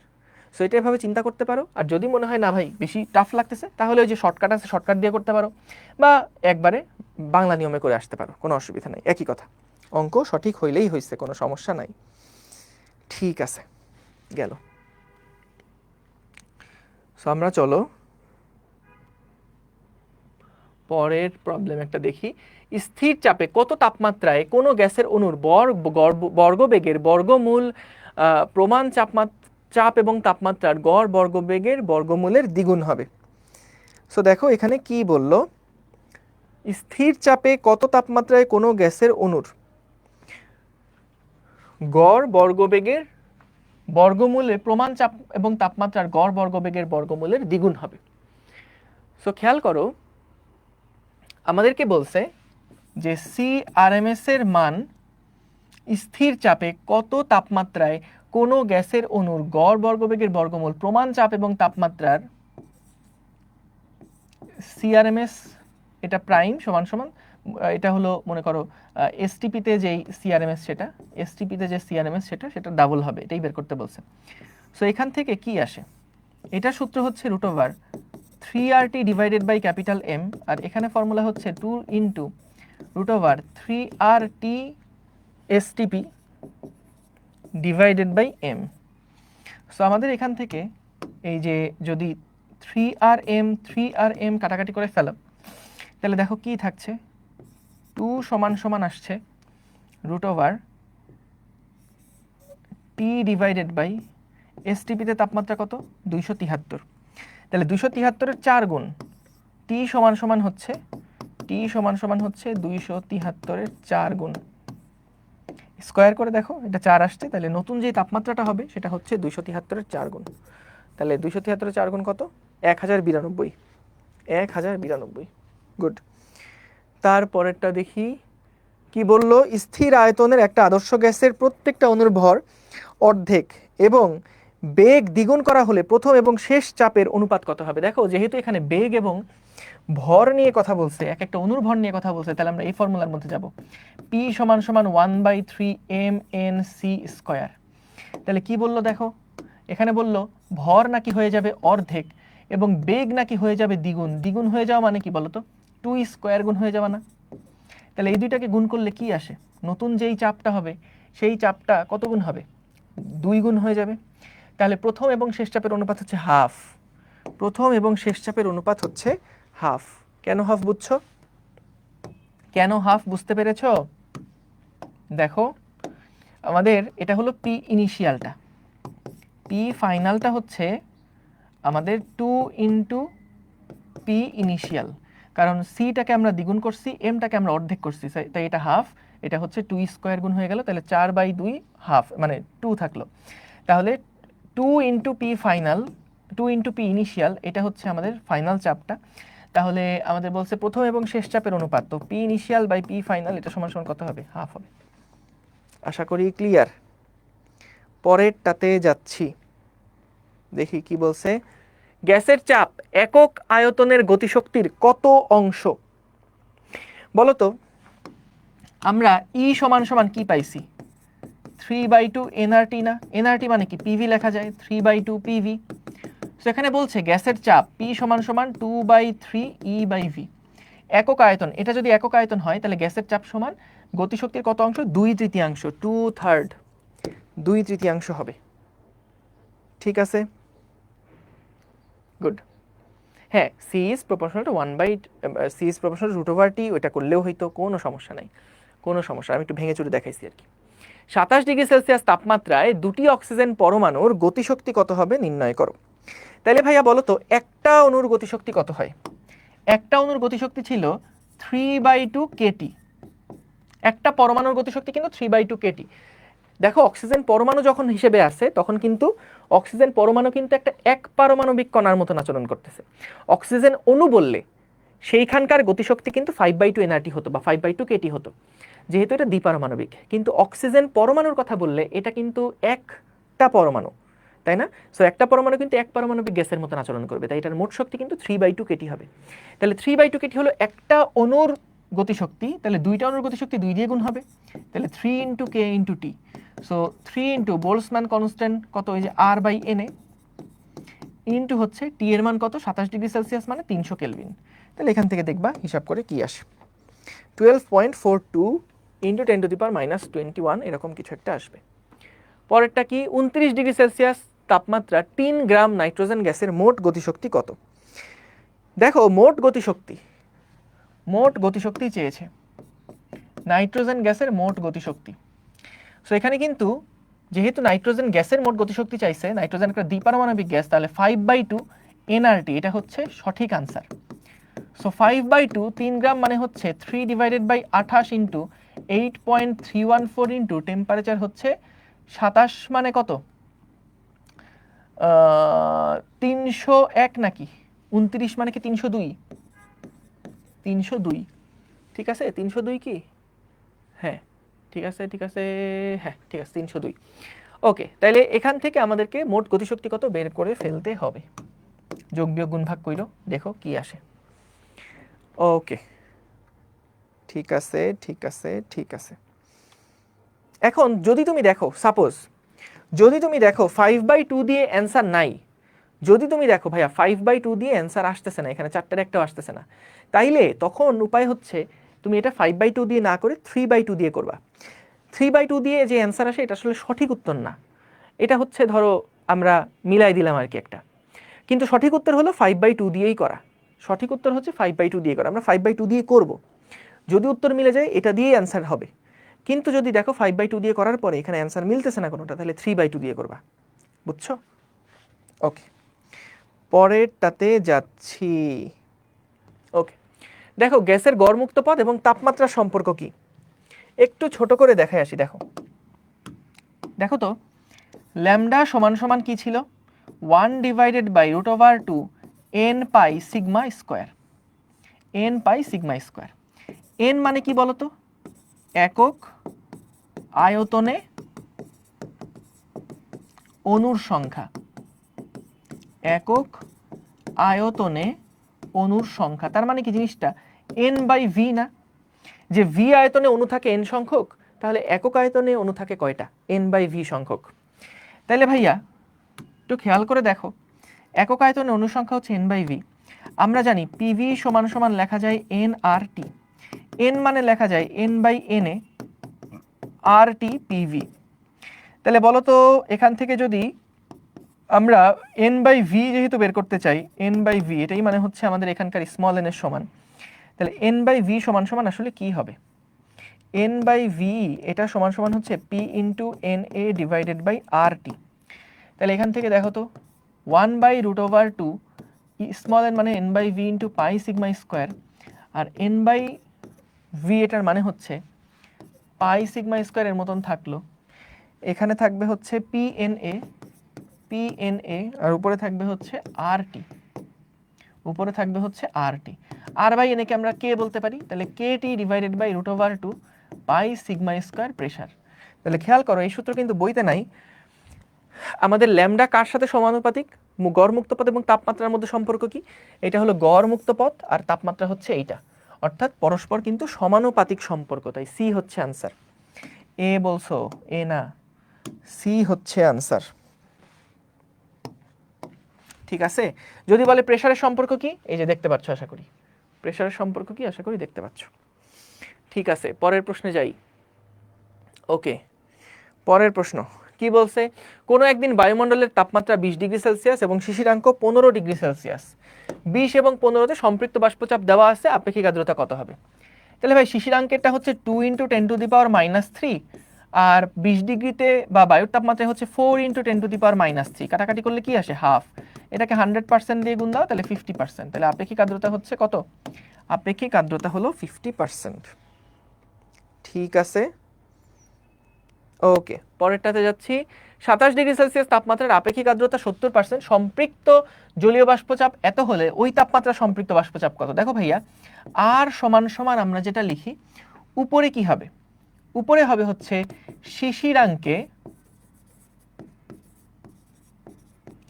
শিশিরাঙ্কে সম্পৃক্ত জলীয় বাষ্পচাপ, সম্পৃক্ত জলীয় বাষ্পচাপ। আর নিচে কি হবে? বায়ুর তাপমাত্রায়, বায়ুর তাপমাত্রায় সম্পৃক্ত বাষ্পচাপ। তাহলে আমাদের এটা বলছে 70%, অর্থাৎ 0.7। বায়ুর তাপমাত্রা জলীয় বাষ্প কত এটাই বের করতে বলছে, এটাকে ক্যাপিটাল এফ বললাম, আর এটা হচ্ছে 14 × 10⁻³ তাহলে এখান থেকে এফ রাখলে 14 × 10⁻³ এটা হচ্ছে 7 × 10⁻⁻1, 2 নিলে 2 × 10⁻⁻², 2 × 10⁻⁻²। এটা কোথায় আছে? বা 20 × 10⁻³ একই কথা। সি নাম্বার হচ্ছে এটার আনসার। ঠিক আছে, পরেরটাতে যাচ্ছি। শুষ্ক এবং সিক্ত হাইগ্রোমিটার বাল্বের তাপমাত্রার পার্থক্য অধিক। শুষ্ক এবং সিক্ত হাইগ্রোমিটারের তাপমাত্রার পার্থক্য যদি অনেক বেশি হয় তাহলে কি নির্দেশ করে বলো তো? তাপমাত্রার পার্থক্য যদি বেশি হয় তাহলে কিন্তু নির্দেশ করে তাপমাত্রার পার্থক্য অনেক বেশি। তার মানে কি? তার মানে আমাদের বায়ুমণ্ডলে কিন্তু জলীয় বাষ্প কম আছে, সো কম থাকার কারণেই কিন্তু বেশি বেশি জলীয় বাষ্প চলে গেছে এবং তাপমাত্রাটা আস্তে আস্তে কমে গেছে। তাহলে বায়ুতে যদি জলীয় বাষ্প কম থাকে তাহলে ওটা কিন্তু নিম্ন আপেক্ষিক আর্দ্রতা। ওইটা কি নির্দেশ করবে? ওইটা নির্দেশ করবে নিম্ন আপেক্ষিক আর্দ্রতা। ঠিক আছে, ওকে, পরেরটাতে যাচ্ছি। অসম্পৃক্ত বাষ্পের ক্ষেত্রে কোনটা ভুল? কোনটা ভুল? দেখো, অসম্পৃক্ত বাষ্প সূত্র মেনে চলে না। অসম্পৃক্ত বাষ্প আবদ্ধ স্থানে তৈরি হয়। তাপমাত্রা বৃদ্ধি করে অসম্পৃক্ত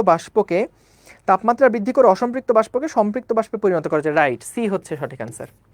অসম্পৃক্ত বাষ্প বয়লের সূত্র মানে না, আবদ্ধ স্থানে তৈরি হয়, এটাও না। তো তাহলে তাপমাত্রা বৃদ্ধি করে অসম্পৃক্ত বাষ্পকে সম্পৃক্ত বাষ্পে পরিণত করা যায়। দেখো, যদি তাপমাত্রা বাড়ানো হয়, এই সরি, কোনটা সঠিক নয় কোনটা ভুল, সরি, দাঁড়াও, কোনটা ভুল এটা কিন্তু সঠিক, উল্টা বুঝো না, এটা কিন্তু সঠিক। অসম্পৃক্ত বাষ্প আবদ্ধ স্থানে তৈরি হয়, এটাও সঠিক, এটাও সঠিক, এইটা কিন্তু সঠিক না। তাহলে উত্তর হচ্ছে সি। ঠিক আছে, আমি দাগাইছিলাম ভুল। তো তাপমাত্রা বৃদ্ধি করে অসম্পৃক্ত বাষ্পকে সম্পৃক্ত বাষ্পে পরিণত করা যায়। জিনিসটা কি হয়েছে দেখো, যে মনে করো কোনো একটা জায়গাতে সম্পৃক্ত বাষ্প ছিল, বাষ্প দ্বারা পরিপূর্ণ আছে। যদি তুমি তাপমাত্রা বাড়াও তাহলে সম্পৃক্ত বাষ্পকে, তাপমাত্রা বাড়ালে কিন্তু সেটা অসম্পৃক্ত হয়ে যায়।